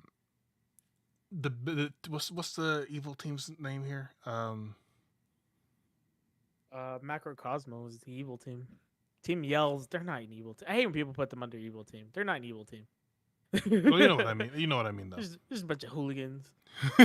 Hooligans. So Team Yell, yeah, they weren't bad. I feel like the definition of like evil organizations has gone down since I mean, Team Gen Skull 6. was pretty well. Like the expectations we have of them, I guess. Team Skull was evil. Team Flare was evil. But Team Yell's like the first team for us to didn't what's his face turn though? Guzma. Yeah. Like Team Skull? No, he's the reason why why we went to the Ultra place in the I can't remember. first time. Yeah. It's been years. Anyways, but okay, so yeah, they were evil, but they weren't as evil as the other teams. Because the other teams have done a lot more. They're just like chaotic neutral. Yeah, they were just nuisances. That's Yeah. what Team Skull was just really more of a nuisance. Team Yell is a nuisance, but they're all like fanboys for or Yeah. fan people for what's her face. The real evil here was Eternatus. Yeah. Which is probably I'm not gonna lie, I kinda like, because the Pokemon in general, that Pokemon in general is inherited evil. Hint hint, a future episode coming at a later time. But yeah, that Pokemon in general, I feel like is just inherently evil. And so the hero Pokemon, I like the story of the hero Pokemon coming to save the world and the darkest day and all that crap. That's really all that I have to say. I hate Hop. I would put them. I would play them again. I would put them above Platinum, but I wouldn't put them above anything else. I'm fine with that. I there's just no use arguing this because I feel like you're gonna be against me and the whole chat's gonna be against me. But I think Hop has one of the best character arcs in all of Pokemon. But Get whatever, out I'm of not here! gonna go You're into it. fired. I'm not gonna go into it. But my main gripe with the story is it's really cool that this is like the first game where they tell you, hey, you're a kid, you shouldn't be dealing with this. Like, just wait, go keep doing your thing. Like, let the adults handle it. I thought that was different, but then obviously when the actual danger arises, the actual dangers there, it's the kids who have to deal with it still. But so that point kind of goes out the window. But I didn't really like how Macrocosmo and Eternatus. I mean, yeah, you kind of heard about the Darkest Day like throughout. Like you heard about it like 3 times until you actually get to the real part of the story. I think the story took forever, in my opinion. I think it took too long. Macrocosmo just kind of came out of nowhere. You can kind of tell that Chairman Rose was like not a good guy. I forgot about him. But I think it just took too long. Yeah, it was dragged out. It was honestly dragged out for the most part. But I think the games are really fun. The wild area just elevated that game for me because it took me from just being like a 20-hour game or 10-hour game, whatever, to like a 50-hour game because I spent so much time in the wild area. Even more than that, I spent so much time in the wild area before I would go to the next gym. Before the first gym, I was in the wild area forever. After the first gym, I was in the wild area. After the second gym, I was in the wild area. Like I just kept going back and kept going back. I think the wild area just elevates this game so much for me. It added so much substance to it. I think the story for me is like a 6 out of 10. It's okay. I think the gameplay is really solid though. I think this is one of the best gameplay games. I think it's up there like an 8 or 9 out of 10. Honestly, for me, I think the gameplay is really solid. The graphics, people might argue this. I think they're one of the best looking Pokemon games. And yeah, for the most part, Yeah, as well, I can agree with that. Yeah. Yeah. I think they also ran smoothly for the most part. I think I had the game crash me like once, but that was like before the first update came out. After that, it was pretty smooth. I will say it did lag in the wild area when there was weather, especially when the internet was on. I would get lag here or there, just some frame rate drops here and there.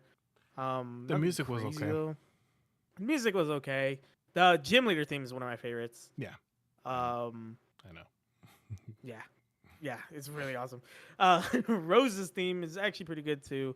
Champion theme, I guess, spoiler, it's one of my least favorite. it kind of sucks, honestly. It's a little too cheery in my opinion. Yeah. It's just like whatever. But just the music, the music is probably like an average. I think I give it like a 6.5 out of 10. Nothing crazy. I did like the feel of the gyms. I really did. I did. The gym challenges were kind of okay, whatever. I thought I did like the stadiums. I really did. the emphasis that got put on gyms and just it's this grand thing, and it's I really like that. I mean, obviously I watch soccer, so like that's exactly what it's based off of. So I loved it, having the crowd and this giant stadium and all that stuff. That's awesome. And like we said earlier, Pokédex solid, man, really solid. And not to mention DLCs. These games introduce DLCs, which a lot of people complain about, but I'm like, we'd be paying for a whole other game. Instead, we pay half price for the game for the DLCs, and we get extra content and extra Pokemon and all that stuff. And I mean, this isn't even bringing up the Natdex issue, which I didn't really care about. It forced me to use new Pokemon, which I was okay with. But DLCs, I think, are definitely the future for Pokemon. Obviously, we see that with Scarlet and Violet. We see it continue with Scarlet and Violet, but DLCs I think were really good. No more enhanced versions where you gotta pay full price. You got DLCs that add new features, new Pokemon, new stuff, all that good, all those good things. Yeah, Sword and Shield for me. I agree. Above Platinum, behind everything else. I'd be 100% okay with playing these games again. I've yet to play the randomized as well, so that should say a lot. That should say a lot that I've yet to play them randomized. So, and I still would put them that high. So yeah, Sword and Shield, love them. I'm gonna say love them, but yeah, I love them. I'd say all the games in great and above, I love them. I think that these were the prime games for the Switch. It has a lot of good things. The music was okay, the gameplay was okay, the Pokemon were goated, broken. The legendaries absolutely insane. The starters insane. Hop is an asshole, and yeah. Moving on. Moving on. BDSP. Sorry, I had the sniffles Yay. again. Okay, so BDSP. You're never going to agree with this. If I had this my way, this bitch will go down at the bottom. I didn't like them. All right, but if we're gonna talk about, yeah, I know, BDSP is literally Diamond and Pearl. You didn't like them. I never played them fully, so my experience with Diamond and Pearl is through these, and I was not impressed. The art style is off-putting to me. I don't like it.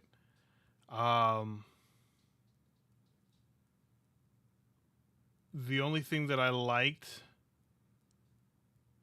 about these games was that it was a challenge. Oh, I said that I lost the game vanilla. I didn't lose the game. Four, didn't you? I lost to Cynthia. Actually, I made it all the way through the Elite Four. I lost to Cynthia. Cynthia was a challenge. What I like about these games is the fact that the Elite Four, and I think maybe the gym leaders, correct me if I'm wrong, but the Elite Four, they're competitively trained. They were competitively trained. Redhead stepchild they put in the shed, please. Oh no.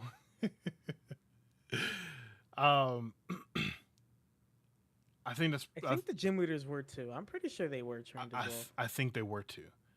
I'm like 99% sure. So I think the fact that the games were challenging and that they kept that aspect, because what I did hear is that a lot of people were thinking, oh, the Elite Four is so hard. Cynthia's the hardest champion, even in the older games. Without me playing the older games, I've known that. It's probably the only thing that I like. The gym, getting to the gyms themselves, like you know how you have to do the little puzzles to get the gym leader and whatnot. That was interesting. I did enjoy that because it did present a challenge.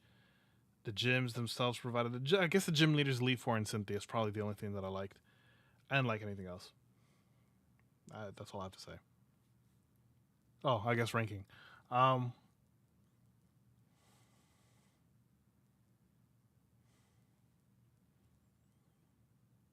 will put them as okay. Okay. Above X and Y.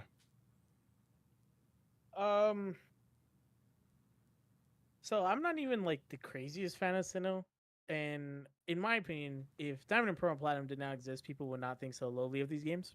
But I would rather play them than Platinum. I don't know because they're not randomized because they're difficult to randomize. I haven't gotten that experience with them. Um, this is the version of Sinnoh I'd like to play. I don't really think that highly of the distortion world, and all that stuff. I've never really held legendaries a super high regard. So the way BDSP treats them, I personally don't care because I've never really held legendaries on a super high, pedestal. So it's whatever to me. BDSP, I think are just solid Pokemon games in my opinion. Don't think they're, I really don't think they're bad. The art style is fine. I don't have a problem with it. They're a little more challenging. I agree with that. The gym leaders in the Elite Four and stuff. Um, I just I don't know. I think these games are very kind of like Fire Leaf Green in a certain way, where it's like, No, don't no, classify them no, in that. relax, relax. Let me finish. In the sense that they are very baseline for a Pokemon game. Like, there's nothing. I won't put them as high as those, but they're very baseline for a Pokemon game. This is a Pokemon game at least should be. Like, I think BDSP does that. I don't understand. Like, I guess the whole not having all the Pokemon, but then again, none of the Pokemon games we've gotten on the Switch have had all the Pokemon. So I think that was a super unrealistic expectation. Um, Not having Gigantamax, Dynamax, I honestly don't even really think that highly of that mechanic. So It was I didn't really literally, miss it. if there was a remake that sticks to the remake, I will give it this. All right. The remakes that we've had so far introduced newer mechanics, and they've included the inclusion, or they've had the inclusion of Pokemon from other gens, right? Mm-hmm. If we're going to talk about a game that sticks to the actual definition of a remake, and a remake to me would be with revamped graphics, um, and whatnot, it would probably be BDSP, which makes sense why. Obviously, and I've never had this complaint with it, so I will be fair.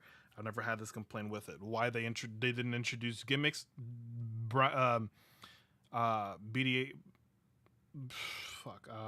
Diamond, Pearl, Platinum, DPP. Is that even legal? DPP did not have any gimmicks. DPP didn't have anything more than generations 1 through 4 as far as the Pokedex goes, and I believe the same thing happened with BDSP. Mm-hmm. The only thing that they remade and made better was probably the battles for the gyms and Cynthia herself. Um, if there was a game that stuck to the actual hardcore definition of that, it's BDSP. I will give it that. Which is why I'll never understand why people were surprised. They told us that from the beginning. Yeah. They said it's a 1-for-1 remake of Diamond and Pearl. That's why, like, it. I mean, Pokemon fans in general always get their expectations freaking. They put it to 20 out of 10 for some reason. Um, but they literally told us it's a 1-for-1 remake, and that's exactly what they did. But I always thought Diamond and Pearl and Platinum were like um, baseline for Pokemon games. Like, it's whatever. Um, I mean, I don't know. It's just, for me, it's meets expectations. Like, me personally, this is what I expected. Like, they told us exactly what we were gonna get, and nobody listened. Everyone tried getting expectations high, and like, the games. I won't say they're amazing, all timers, but I don't think they're bad. I really don't think they're bad. If you want to put them top, very okay. That's where the lowest I'll go personally, because I will not put them below X and Y, Gold, Silver. I will not put them below any of those games. BDSP is better than every game in very okay and every game in one and done. The lowest I'll go is high, very okay. That is Um, the lowest I'll go. Nudie says your Pokemon didn't faint because it loves you long time. It was weird. I didn't like that part of it. Honestly, it was meh. I mean, that came in clutch. I'm not gonna lie. Like, the Pokemon not fainting because it loved you, especially in the battle. and whatnot when you needed to win, especially against Cynthia. I'm not gonna lie. I wish my freaking Empoleon did that because it loved me. I could have used that instead of me dying.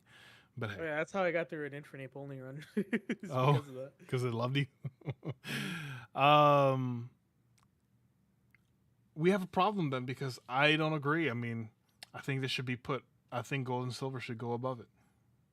Hell no. I'm kidding. I'm kidding. I'm kidding. I'm kidding. Like I said, I personally would put them in very okay, and above X and Y. I'll give it to you. The only reason is because of the randomization. Literally, the only reason why I'll put them below X. Well, no, If I it said was above easier- X and Y. Oh, I thought you said below. Oh, then yeah, we agree. That's what I said. I said the lowest I'll go is right there. Oh, I'm okay. fine. Well, It's I haven't fine. played X and Y randomized. That's why I didn't say above it. So Okay. Honestly, BDSP was more easily accessible randomized. I probably would have played the game more times. your Pokemon Like I didn't said- faint. Oh, I did read it already. That's the version of Sinnoh I'd rather play, honestly. Platinum didn't do enough for me over Diamond and Pearl. Tell you what. What? I will give it a second because this is probably one of the few games that I have not given a second go around on. I will give it a second go around. My opinions on the games that I feel are not good may change. That's why I replay games. Like even the one and dones. Like I'll replay them just to see like is my opinion still the same? And most of the time it is, but it's like I just want to see. You know, that's why sometimes I'll just play the other version and just be like, okay, let me see. Let's see if my opinion changes. Cuz I played BDSP 30 times. So I have the experience. Which speaking of you playing the games 3 times, if you guys are playing the games again and whatnot and don't know how to get this or how to get that, our friend Lonely Hermit here has some very good tutorial videos which you guys should all still check out. Regardless if you guys find yourselves going into this game, check his stuff out. God. Anyway, now we're coming to the next game on the Switch. Oh yeah, if we disagreed on these ones, we're definitely gonna disagree on this game. Okay, yeah. We have Pokemon Legends Arceus. I don't know how many of you still here in the chat like Legends Arceus. I think it is absolute shit. Okay, I have tried this game 3 times, and we've had this conversation once before. I have tried the game 3 times, 3 different times. I really wanted to like it because I liked the intention and the notion of where they were headed. I don't think that the delivery was there. I couldn't finish it. And me finishing the game, me not finishing this game in particular, says a lot. And not in the way like, oh, you don't know, you haven't finished the game. No. I tried it 3 times. 3 times, and I don't give a game more than second look around. By the way, just saying. It's even Assassin's Creed games that I love that franchise to death. Probably even more so than Pokemon. If I don't give one of my favorite franchises a third look around, and I gave this a game, that should tell you a lot. I really wanted to give this game a chance. I really wanted to like it. I think it was crap. If I could, I would play Red, Blue, and Yellow before I touch Legends Arceus. That is how bad, in my opinion, this game is. I know Josh and I are going to... Nudi's like, burn it. Yes, burn it. Hell no. I know that Josh and I are going to disagree on this. You guys know where I stand with it. In my streams, whenever I'm playing Scarlet and Violet, in my streams, people bring up Legends Arceus and whatnot. The only thing good about Legends Arceus is the Hisuian Pokemon. That is it.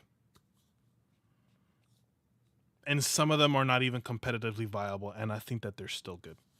but the Hisuian Pokemon are so broken in the competitive scene. That is the only thing. The only thing that came out of the only good thing that came out of LOA is the credit side is funny. Yeah, I agree. Aside from the Pokemon, You never even saw the credits. What are you talking about? well, you know what? I imagined them.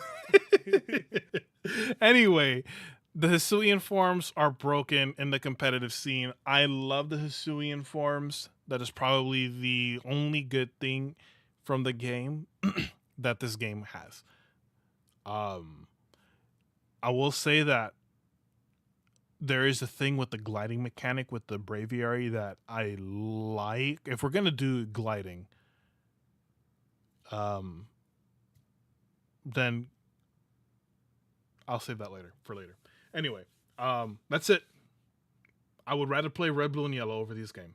That's all I have to say. Yeah, you're high because I wouldn't. um, I see. I guess it's sort of different because I have a philosophy of like, if I'm buying a game, I'm gonna finish it. And even Snap, I finished technically. I went through all the areas. Still didn't like the game, but there. Even if the intro to the game is really boring, I will stick through it until I see the credits. Like I can't not play the game all the way through. That's just how I see it. Um, the problem with Legends against a lot of these other games, against all of these games, realistically speaking, is it is so different than all of these games. Even Let's Go, like at least Let's Go still had the same formula. Legends really doesn't. I guess you can kind of compare it to Scarlet and Violet, but not really. It just tried a lot of different things, which I thought were good. Um, my main complaint with the game is actually one of the people's features they love about the game, and it's the fact that you can just catch Pokemon outright. It is annoying because the game revolves around it. You have to catch Pokemon, and the annoying part is you have to catch the same Pokemon over and over and over and over and over and over and over. That's to progress. To progress through the game. I agree. That part of the game is extremely tedious, dumb. People love it, and they're like, "That should have been Scarlet and Violet." I'm like, "Hell no, hell no! I would not play Scarlet and Violet at all." Yo, Legend. Yeah, that part sucked. I will agree. It is very tedious. Kind of partially why I stopped playing for a bit because it was just like I'm just bored of catching Pokemon over and over. But then I came back to it. I sat down and actually finished the game, and the story's good. I think it's good. Unique, very interesting. I like the way they portrayed prehistoric Pokemon. I think they did that well. The story's not incredible until you get to Volo, because Volo's part of the game is actually really awesome. He's arguably one of the best villains in the game, and he actually made Giratina look super intimidating, which Platinum kind of really didn't do. It did, but it didn't. I think Legends actually did a lot more justice to Giratina than Platinum did. And Volo, yeah, kind of came out and just became a cholo. Like he became like the guy was Cyrus on crack. Like he really became that guy. He's one of the most intimidating villains in my opinion. And he, again, I think he did Giratina a lot more justice than Platinum did. It's freaking mascot game. Like I think Legends did a better job. I will agree the beginning of the game is hard to push through, but once it opens up and once you're able to actually explore, I actually think the game does hold up well. The open world aspect or the semi-open world aspect is cool. I think people who try and say the game's like full of stuff, it's really not. My main problem with Legends, my main problem with Legends is people try to use this game to drag down Scarlet and Violet, which we're obviously going to get to in a second here. But I wholeheartedly disagree. I'd rather play Scarlet and Violet than this game, which I think is something we agree on, obviously. I do not think Legends is that bad. I would not play that whole bottom tier over Legends. To be fair, and I have done this with story games. It is a one and done for me, in the sense that I'm fine with never replaying this game. Not because I didn't like it, but because it's just so tedious and so grindy. I wouldn't want to do that all again. I did that with Spider-Man. I did that with Breath of the Wild, too. I didn't replay Breath of the Wild because I didn't want to regrind everything. I'm not going to do that with Tears of the Kingdom. Tears of the Kingdom is a great game. I'm not going to replay it because it's a lot of grinding. That's just how I view games when it comes to the grinding and all that stuff. Legends is a very Breath of the Wild was not that bad, homie. Well, when you explore everything and you go everywhere, yeah, it takes up a lot of time. That's you cannot, because you can beat the game in 2 seconds. I played the game once and explored And everything, you're like, and I will done. not done. Yes, I will not replay because I don't want to do all that again. Yes, if you know where you're going and all that stuff, but the first time I played the game, obviously I don't know where everything is, and you could say I could say the same about Tears of the Kingdom too. Obviously, I don't know where everything is, so I explored everything to try and find all the good stuff. Did the same thing with Legends, and obviously with Legends, it's not weapons, it's Pokemon. Well, I guess they're kind of weapons, but I did like the mythical stories. I did like the legendary stories that came attached to them. I think Pokemon games have kind of lost that a little bit. Like Legends, like I said earlier, Legends for me don't feel as special because some of the stories that are kind of attached to them aren't super interesting anymore. It's kind of generic now. It's like, oh, this Pokemon saved this region. Oh, okay. There's 17 other legendaries that have done that. Like the stories now aren't super like unique or interesting. I think Scarlet and Violet, again, we're gonna get to that. I think Scarlet and Violet did a better job, but I don't think Legends is that bad. Would I replay it? No, again, because of the grinding aspect, the catching aspect. Oh, I think I know where you're gonna put this. Can we compromise and just put it low, very okay? Because I don't think I can get you to go any higher than that. I don't think I can get you to go any higher than that. So I'm You just would gonna play say, that over. You would play that over Diamond and Pearl. yeah. Well, I mean, Platinum exists, but yeah. You would play that over Diamond and Pearl. Yeah. Mm-hmm. That is insane. Yeah. If someone told me right now, here's a fresh, like, as in, I'm talking vanilla, no speed up, whatever. Here's a vanilla copy of Diamond and Pearl, or Diamond, whatever. Here's a vanilla copy of Legends. Which one are you gonna play? I'm taking Legends 100% of the time. Okay, let's do this. Let me ask you a question. Is this a tier list between you and I, or are we involving chat at any point in time? Oh, it's between us. Chat, okay. I guess, can influence your opinion, but I'd say it's more between us. Okay.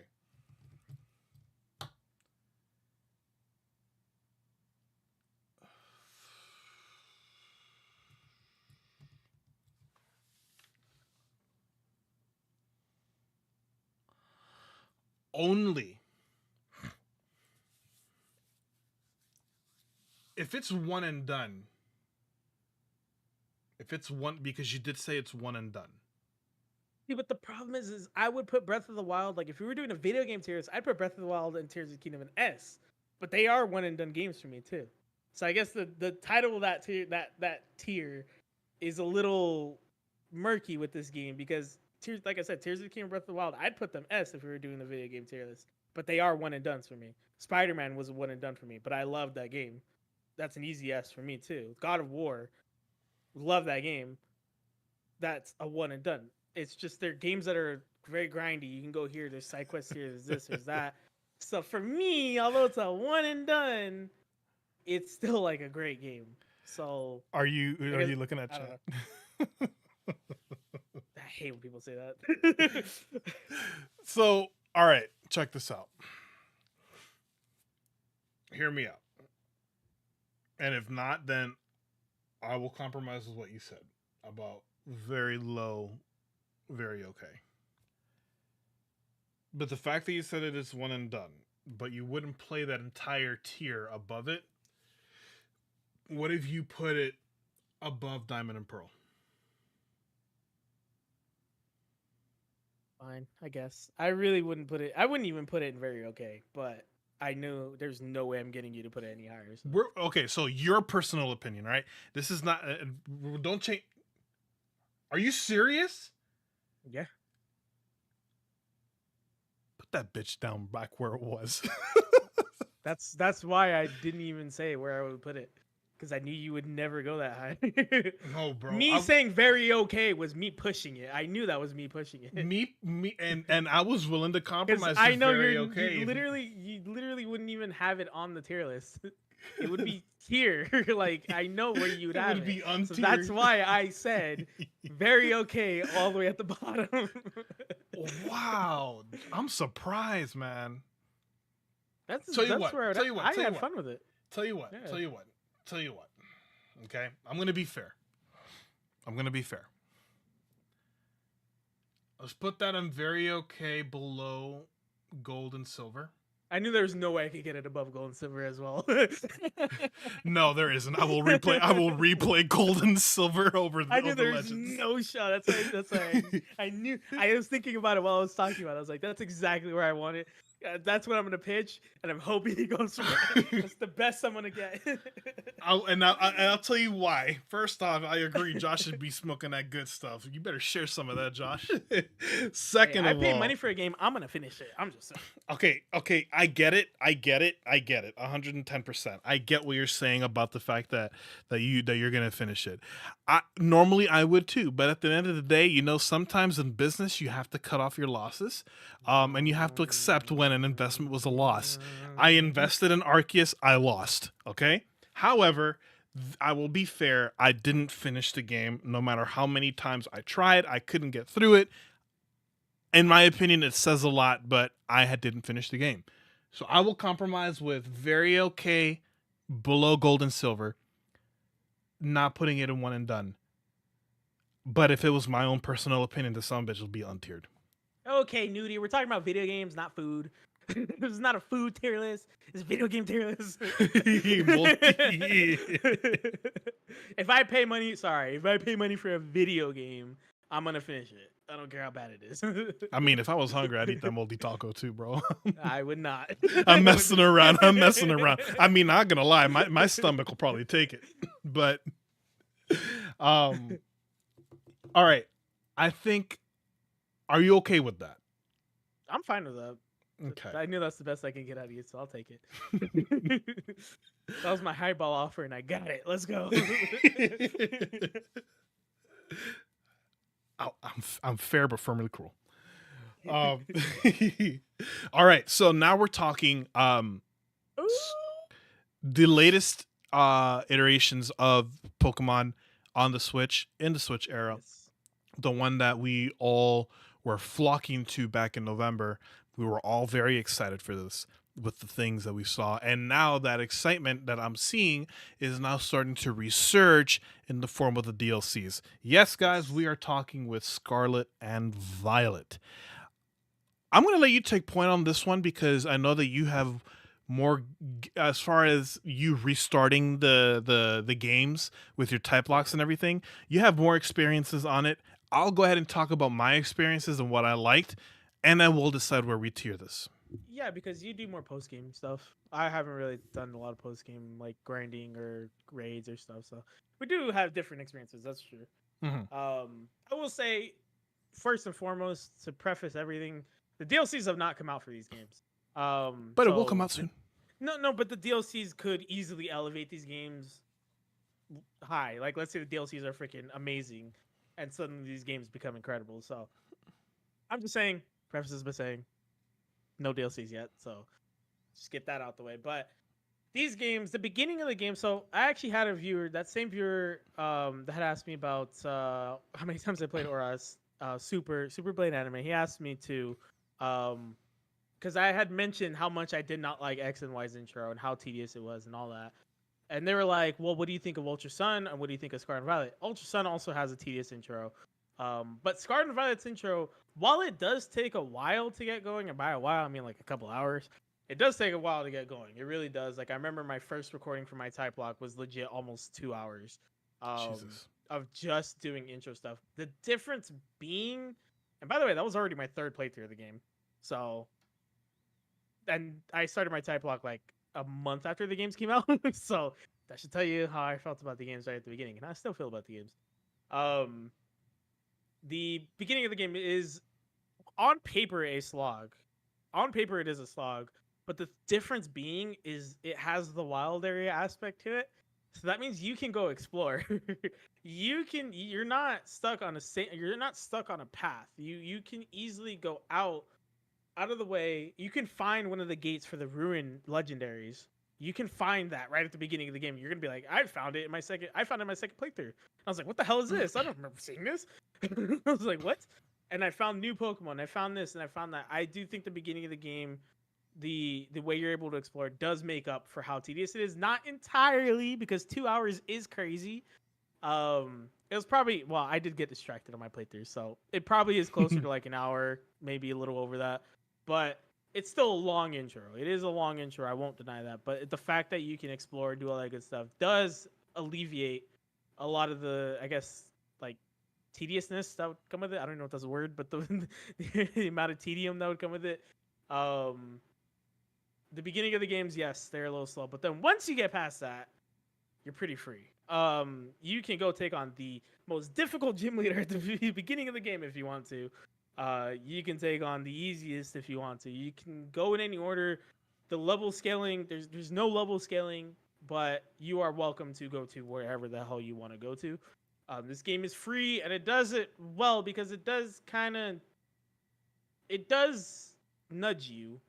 Like it says, hey, this gym leader is pretty easy. This is usually where all the new trainers go, and then it'll like nudge you, but it won't force you, and you can go wherever you want. And again, the exploration factor.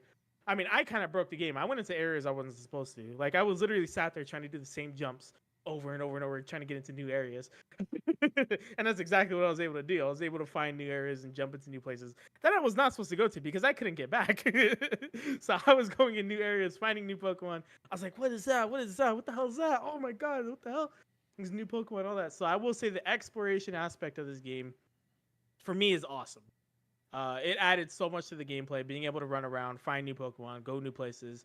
I think when people try to say Legends has all this stuff you can find, but Scarlet and Violet's bare, I totally disagree because I think Scarlet and Violet have more stuff. I think if Legends had like little villages you can find and stuff, fine. But Scarlet and Violet has cities, it has towns, it has ruins you can find, it has things you can look for. The gimme ghouls obviously are an objective you can find in the overworld. I think the exploration factor ups this game a lot. There's a lot of things to do as well. The 3 storylines I think are all pretty solid. The gym storyline is pretty much what you expect. The totem, or not the totem, the what are they called? Oh my God, what are they called? What's that storyline called? Legend Pokemon, whatever. That storyline with Arvin, that storyline's really good. It's probably the best in the game. Titan Pokemon, yes, thank you. Probably the best one storyline in the game. And then you have the Team Star storyline, which I thought was really solid. Um, the story is actually pretty good in this game. I'd say it's honestly up there. The gameplay is fun. I'll give you the performance issues because I did also run into them. Obviously, you got Lac Tree Thicket, and you got the desert area. There are multiple areas that are pretty laggy, but for the most part, I didn't really have too many problems. But the story is very solid. I thought the game was actually fairly challenging as well. Like it was just kind of throwing new things at you, especially with like the Star Mobiles and then the Titan Pokemon if you weren't prepared for them. Like I remember Iron Tusk, or not Iron Tusk. What's it called? The Great Tusk was the worst. I hated going against it. But the games were like decently challenging. They had some good battles in there. The the performance issues, they really didn't take away too much for me. I thought it was still fun. Again, I played the games 3 times in like the first 2 months after the game came out, so I really enjoyed it. I thought the story was great. I thought the games were fun. Pokédex, I'd give it like a 6.5 out of 10, 7 out of 10. I thought there were some really cool Pokemon in there, but I also thought there was some like kind of okay Pokemon in there. There's definitely a lot of like competitively viable Pokemon, but for me, like design wise and usability, they were kind of mixed. I did really like the Legends. I love the Paradox Pokemon for the most part. I thought that was a really cool idea that they came up with. I thought the concept of the games in general was really cool. Future versus past, all that good stuff. I actually really enjoyed these games. I thought they were fun. The performance issues, like again, I'll give you that. Everything else, though, I thought were pretty fun. Yes, they're the first attempt at Pokemon overworld, so open world rather. So yeah, the world's probably going to be a little barren, but and I agree with that for the most part. Aside from the the cities and towns, whatever, it is pretty barren. But I don't know. I still had fun exploring. I still had fun looking for new Pokemon and all that good stuff. I really enjoy these games. Raids are cool. The games are kind of grindy. but it didn't really kill my experience. It just kind of killed some of the replayability for me because I don't want to go through that again. But I would not put it one and done because it's not like that grindy. It's not so grindy that I would say one and done. But the raids kind of became whatever. The post game for these games are kind of whatever. To me personally, shiny hunting's obviously with the Sammys, like Nudie said, pretty easy. Sammy's really helped, but I really enjoy these games. Honestly, I really like them. Mr. Raid Man. Alrighty. So so like you said before, you have your experiences with it, and then I have mine, right? First off, welcome, Lord Master. Appreciate your opinions as far as SV and where you would put them. I agree that it can be grindy, and whatnot. Titan and Team Star got me emotional. We're gonna talk about that in a bit. So,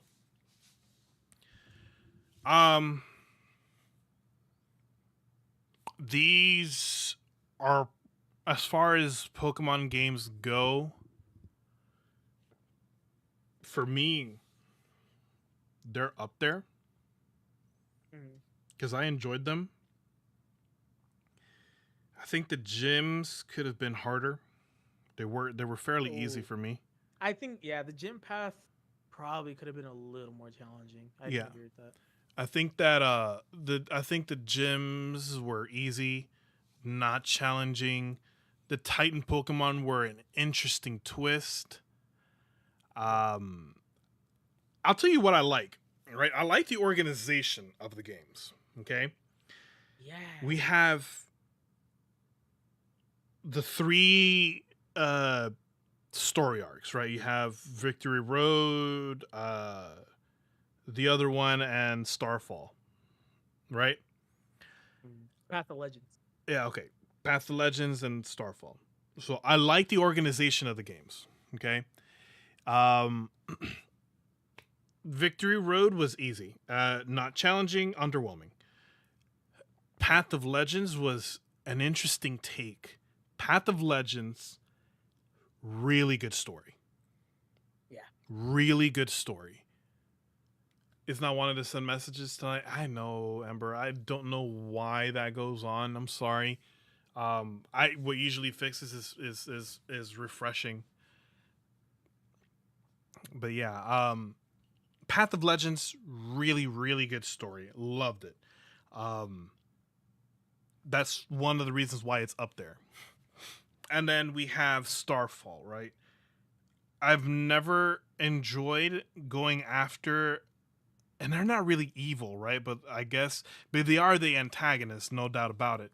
I've never enjoyed going after an antagonistic team more than I have with I want to say more than I have with, but I really enjoyed going after Team Star. Well, it's fun. It's unique. Yeah. Music wise, Oh I my think God. I didn't this even talk about that. I forgot about that. music wise, god damn, this game is fucking So amazing. My favorite good. theme.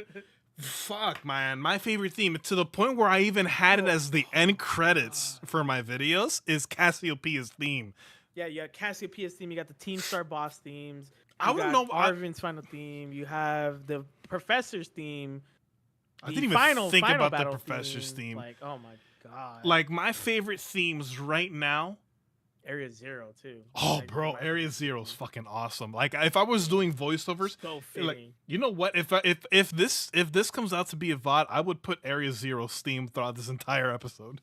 But my favorite themes in this game are Cassiopeia's theme #1 and the Team Star grunt battle. Yeah, I really like the grunt battle theme. The grunt battle theme, you know, it's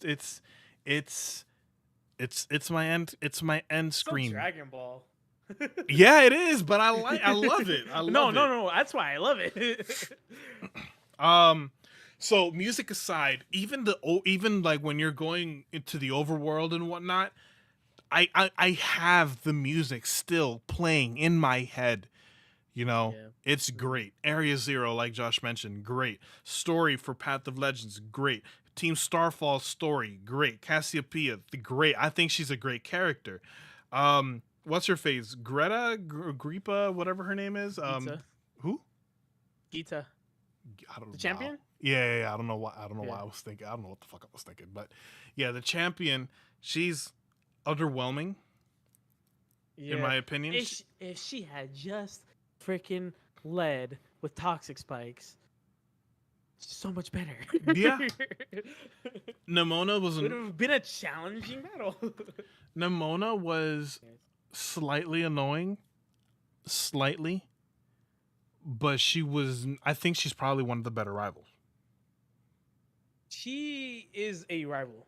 Like, she is a rival. I know, but she's one of the no, better no, no. rivals, is what I'm No, saying. I mean, like, she is a rival. Like, she literally holds herself back to get to your level. Like, she is what a rival should be, in a sense of, like, she's better than you, but she holds back.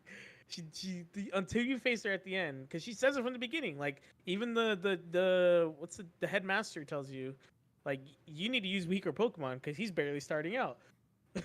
Like, that's she's Oh, that's already true. He did say that, didn't she? she's already a champion, like, basically from the beginning. So, like, she's the very definition of a rival, someone who's better than you, someone who you need to catch up to. Like, she really encompasses that incredibly well, in my opinion. And yeah, from the very beginning, it gets told to you, like, she's way stronger than you. She is way stronger than you. Um, and you don't get to see her full team until the end. Blorb says he feels that if Nemona was more relevant post game, it would have been cool. Yeah, maybe. True. Um, Nemona was annoying, but she was a great rival. Uh, Homie that lost his parents, he was cool too. Um, you mentioned paradoxes. I love the fact that they introduced paradoxes. Yeah. The concept and the idea of paradox Pokemon, past and future, is Genius. genius. I think that they tried to do that with Johto with just Ho-Oh and Lugia. And hear me out when I say that. Ho-Oh is supposed to represent tradition and the old ways, and Lugia is supposed to represent modernity and the future. Yeah. And Scarlet and Violet take that to a whole new level, literally going ancient, prehistoric, and futuristic, robotic. And it's not just the legends. We're talking select Pokemon on top of that. Okay. Yeah. The designs of the paradoxes are, I don't care if it's bland or if they're boring. I really like the Violet paradoxes, even their shinies, even if they're silver, because they're supposed to be metallic. I like them. Granted, Scarlet's is definitely better. Not arguing that. Not arguing that. It's just simply because they're different. But I love paradoxes in general. And this is all without DLCs. Let's talk about Mm-hmm. let's talk about raids. We Sword and have Shield introduced raids. Okay? to. Sword and Shield introduced raids. Sword and Shield introduced Dynamax Adventures. I Yeah, hated Dynamax Adventures. me too. Raid dens were fucking annoying. However, if you guys have been here for a bit since freaking December, January, since the Jeez. channel has literally this channel has literally been based on and blown up on raids alone. So on top of the YouTube success that it has granted, I literally find them fun. They are much more challenging. It requires more brain power. You have to actually converse with other people what to do. You have to work together to take out a 7-star raid, a 6-star raid, even a 5-star raid. Okay? You have to work together with other people. And if you can't and you decide to solo them, you can calculate what it is that you need. But see, with Dynamax Adventures, it didn't. I have not lost a single Dynamax Adventure by myself. I could solo even the hardest one. They were not challenging, but these I can't. So raids alone offer some replayability, and I say some because lately it's been a little lackluster. Not going to lie, but that is delving into the performance issues that the game currently has. I think that, and it's not even the game's fault. Okay, it's not even the game's fault. It's literally what the hardware that we have, the limitations that we have, that hinder the game, because the game is great, but the hardware limitations that we have hinder it so much to where it has caused a lot of people to hate. If I'm going to hate something about Scarlet and Violet, it is the Herba Mystic sandwiches.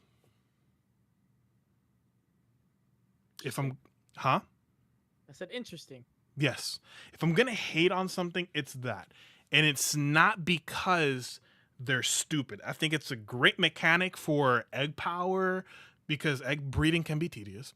I think it's a great mechanic for egg power if you want to look for a specific type. That's great, and Herba Mystica will increase it. I think that Herba Mystica hunting with shinies has made shiny hunting so much easier that actually it has had a negative impact for shiny hunters all around. It's just too easy, and that also does expand onto people whose channels are based off of shiny hunting and whatnot. It has made it very easy.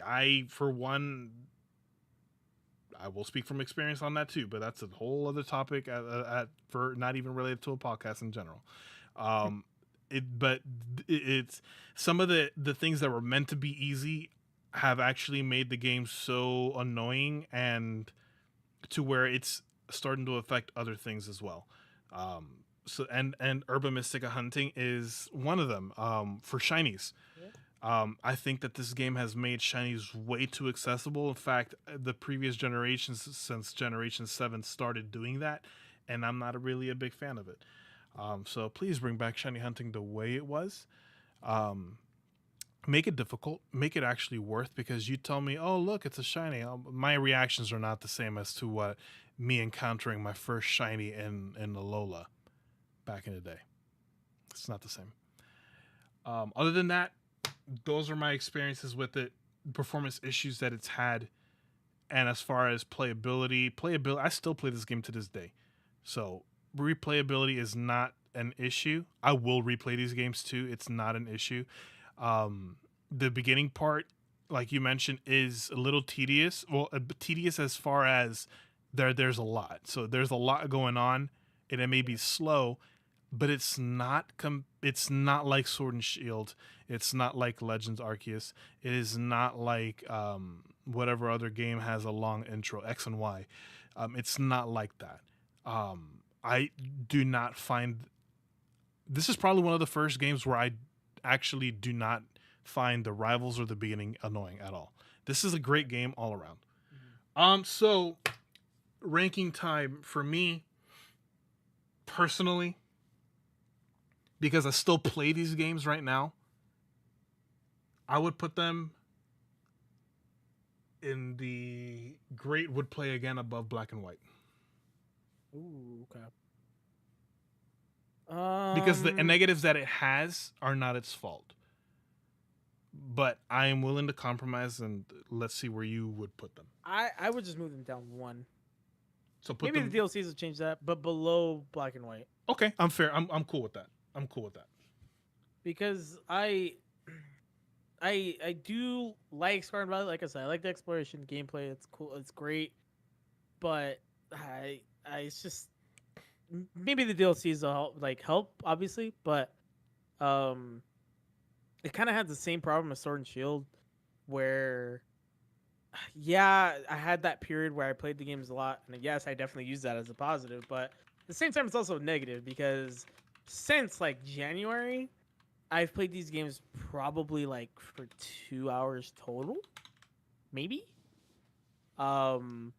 not because I don't like them, but because I don't I don't know what to do. Like I don't like raids, shiny hunting. I've never really been a crazy shiny hunter, so it's like that. Even though it's super easy, I never really cared. So Yeah. that doesn't really appeal to me either. So for me, like it's kind of suffered from the just the lack of any form of post game for me personally. Um, so that's why I'll put black and white. Obviously, ease of access and randomization are going to help a lot of these games on this list. Majority of these games that aren't on the Switch, but uh, still up there, obviously. But I think black and white are just complete, and I'd rather play through those games again.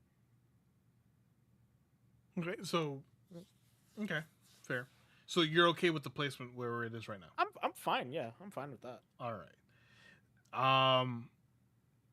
Before I say what I was going to say next, just to answer Blorp's question here, as far as what would be included with the podcast.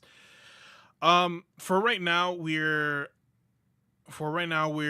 keeping it centralized to Pokemon because that topic alone can generate a lot of discussions, a lot of debates, a lot of topics to just talk in general. However, um, and I know that we had this conversation prior, Josh, that it would Yeah. be expanding to other games. Tears of the Kingdom could be a possible topic at some point in time and whatnot.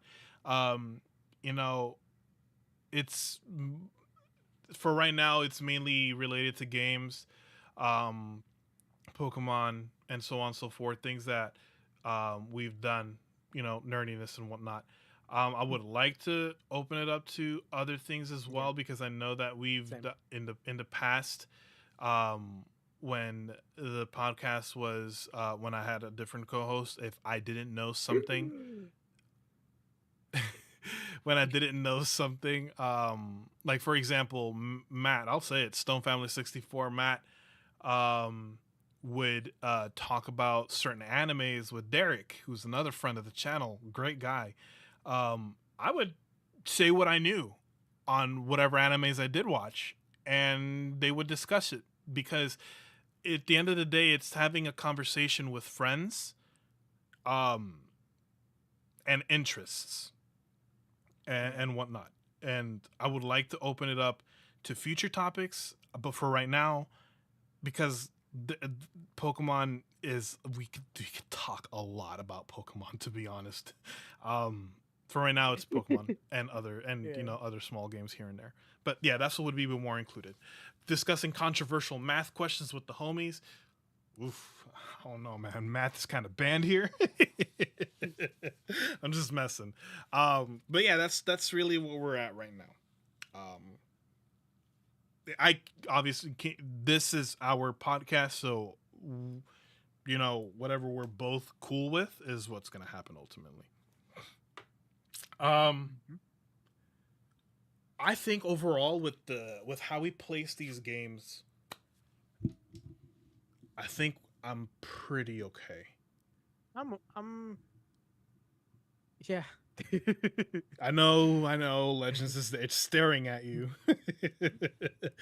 It's staring at me too, not for the reasons that you would think though. Yeah. Um, but overall, for the most part, I'm okay with the games. Keep in mind that this will change. I am Yeah. usually one with a very open mind and whatnot. Um, so I got confused. Like I was like, why was my mouse moving so slow? And it's yours. um, but yeah, so keep in mind that the tier list, and I'll just go ahead and put it up right now. Hey Willie, what's good, man? What's good? Let me go ahead and drop your link here. But as far as the tier list goes right now, um, this is it. This is it. This is between me and Josh. What we Mhm. think. It's a very solid tier list. So this may very well change in the past. In the future. We'll give Legends again a try. Another one. I'll try to finish the game. And I will try my best to play the games that I haven't played. Which is Black 2 and White 2. What is another game that I said I was going to play? BDSP, right? Yeah. Yeah. I will replay BDSP and see where it goes, because the game does have its pros. It's just that the cons weigh it out for me, and not by quantity, just by certain things. Oh, we didn't decide on Emerald, by the way, so we're gonna come back to that. Are we leaving it there? Are we? Are we? Gameplay great, music good. Pokédex just like all the other ones. Um, story. I like the Sorry, story. yeah. I like the story. I really like the Uh, story.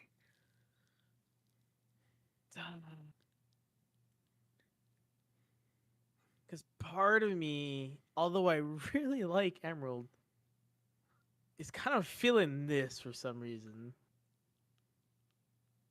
But it I would is a replay Emerald really over good Scarlet game. and Violet, in my opinion. If you do Ease put of it, access and how fast it is. I mean, yeah, I would too. if you had to drop it down a tier, which for the record, I personally would leave it here. But if you had to drop it down a tier, I would do it after Black and White.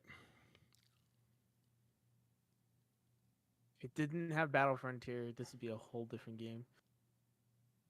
If it didn't But have Battle Frontier, I think so. It's the only reason I constantly would replay as a kid. oh, so you said that in a negative way. If it didn't have it, it would be bad.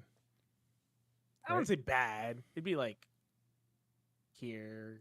It dropped a couple pecs, bro. That's bad. Not, it's not bad. I'm not saying the game would be bad. It'd be like here. That's not bad. That's not bad. Every game above very okay is at least good. With little problems to it, but I mean I think honestly probably here. God, it's tough because I would replay the game anytime, but also I think these games and these two are better. So like especially these two, I think these two especially Black and White are better. Tell you what, and I'm going to employ my Gen 2 logic here. All right. I would play Emerald anytime. And there are stark differences between Oras and Emerald. Obviously, it's a remake. Oh yeah. Okay, there are stark differences. So I'm not even going to begin comparing them because there are so many differences. However, ultimately, if we take out the primal stuffs and the other extra stuffs, it's almost the same. Sure. And Oras does Emerald better, again, without the extra stuff. So I'm okay dropping it down a peg below Black and White, above Scarlet and Violet, because I would play that over Scarlet and Violet. I agree. Yeah. So I think this is the. I think this is it. I think this is it. I think this is it too. We should save that or screenshot it or something. I don't know how this works. God, I'm saving it.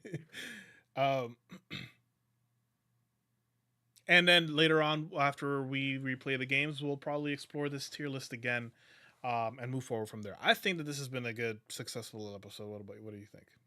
Yeah, I think so too. All right.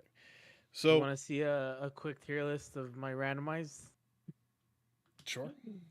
So this let's make D never. So that's pretty much all the Switch games. Okay. We'll say A. We'll say S is like God tier. Just put God tier. yeah, just God tier. It makes me want to replay the game more than I probably should. We'll say A's like A's good. B's like average. C's like meh. So Oras is easy S. Where's the other one? This is the easy God tier. Black and White 2 also, because they're challenging. Honestly, if they weren't as challenging, I don't know how much. There are a couple statics in there that are good, but because of the challenge, Black and White 2 up there. Oras just have a lot to it. Black and White kind of average. I mean, I've played them randomized, but I mean, I kind of want to put them never just because I wouldn't. Just put them never. Dude, we'll just say never because I wouldn't. BDSP never. Yeah, pretty much like all the Switch games I can put there because I've never played them randomized. Working on it. Um, Crystal's pretty I was. average just because Is just that because it's meh? Crystal. Is that meh? I would put it meh, to be honest. It's just because it's Crystal. Yeah, it's because it's Crystal. It's like the only reason I'd put it higher. Other than that, I mean, Oh, you know what? yeah, Wait, gold and silver. Oh yeah, gold and silver. No. Put it back. Yeah, put it. yeah. Yeah, there. Emerald God tier. Fire Leaf Green God tier.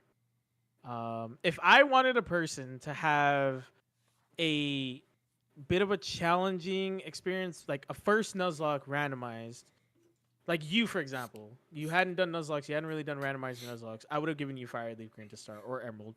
Because these games and X and Y are too easy, in my opinion, randomized. But They're these ones are fast. just fun. And but they're too easy to me. They are fun. I put them at the bottom of this tier. These games are a little too challenging randomized to start. These three are really fun to start randomized. I Gold, think silver. I think randomized fire, red, and leaf green was my first randomized Nuzlocke. Oh, No, I lied. It was crystal. oh, with Derek. Yeah. Yeah, it was crystal. That was fun. Platinum, put it like here. Honestly, Hard Gold, Soul Silver, because of all these static gift Pokemon they give you, the ones they tell you to give to other people, but like, who does that? Um, yeah, randomizing Nuzlocking, yeah, because of the level curve, but but gold, silver, all that can go kind of there. Same with Sun. Honestly, I probably Above Lugia. good. Sorry.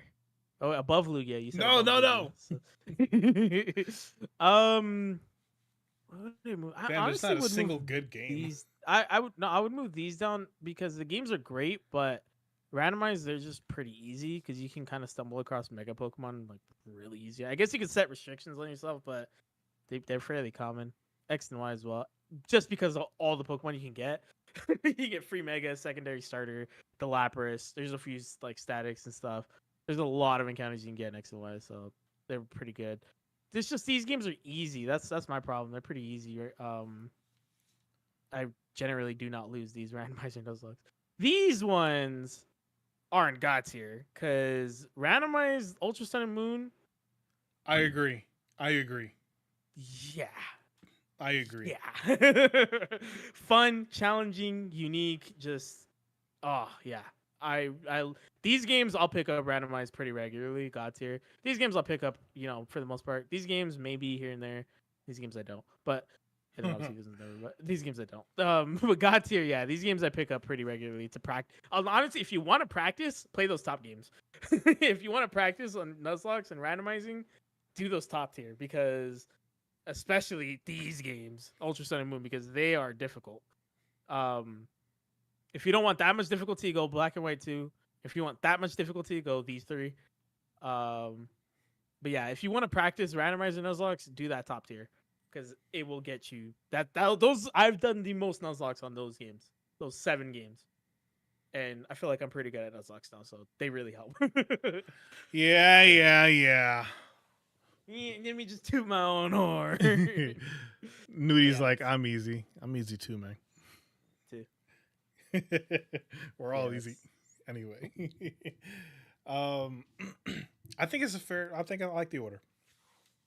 I like the placements for your randomized versions. I don't have much experience with them, so I'll leave them as is. I'll just use yours for basis. But yeah, it took 2 seconds. The other tiers took 2 hours. Yeah. Granted, we were going based off both of our opinions versus just you. True. Yeah. So, yeah. Well, that is going to be it for tonight's little stream episode thingy. We do have recorded content that's going to be coming up whenever I get to editing them. Yeah, that is going to be coming soon. We are going to for things like this, like the tier list, and then we have another one that we should discuss further once we get more concrete. But I like the concept a lot, and I think you guys will too. Things like that that are going to be a little bit longer will be streamed. That way we can get your interaction, and you guys get to hear our opinions live on things like that. Mhm. But yeah, we'll have some recorded content here and there as well. Um, and that's pretty much it. Do you have anything else that you'd like to say? Uh, if you guys are watching, make your own tier list. Send it to us Yeah, because let's see your guys' opinions and stuff. absolutely. If you have a favorite part of the video or the stream, of course, and you guys are watching this through and through, or listening to this on your way to work, or listening to this as you're trying to go to sleep, number one, if you have a favorite game, put it in the comment section below. Yes. Tell us what your favorite game is, both vanilla and randomized. If you don't have one and you just love Pokemon, period, even Gen 1's horrible red, blue, and yellow, and even Legends Arceus and whatnot, then go ahead and drop your Ooh. fire emoji. Let us know that you enjoy it.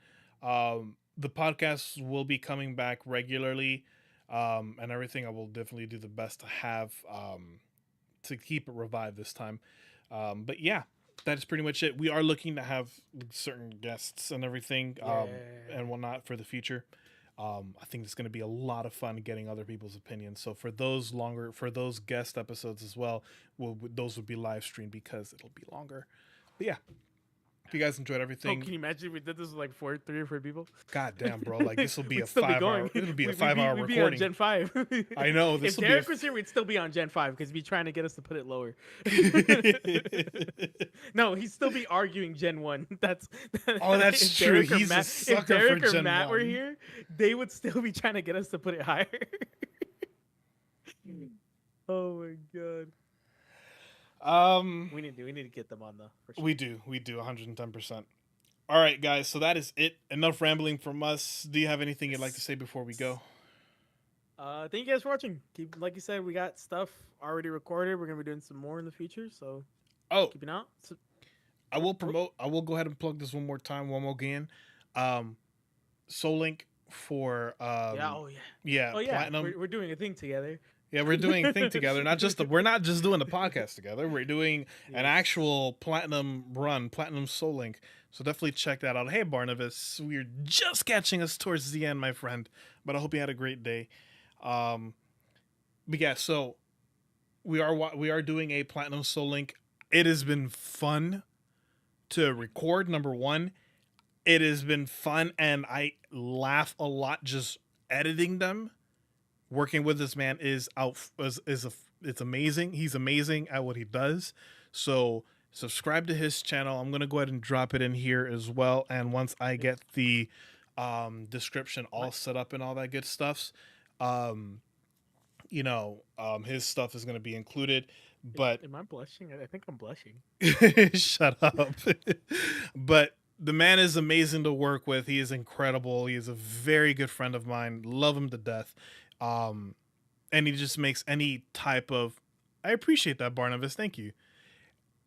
He makes any project that I work with him just fun and amazing. I'm gonna go ahead and take that out now because you're doing something. Yeah. I was like, when people pop in, they're probably gonna think that's the actual tier list.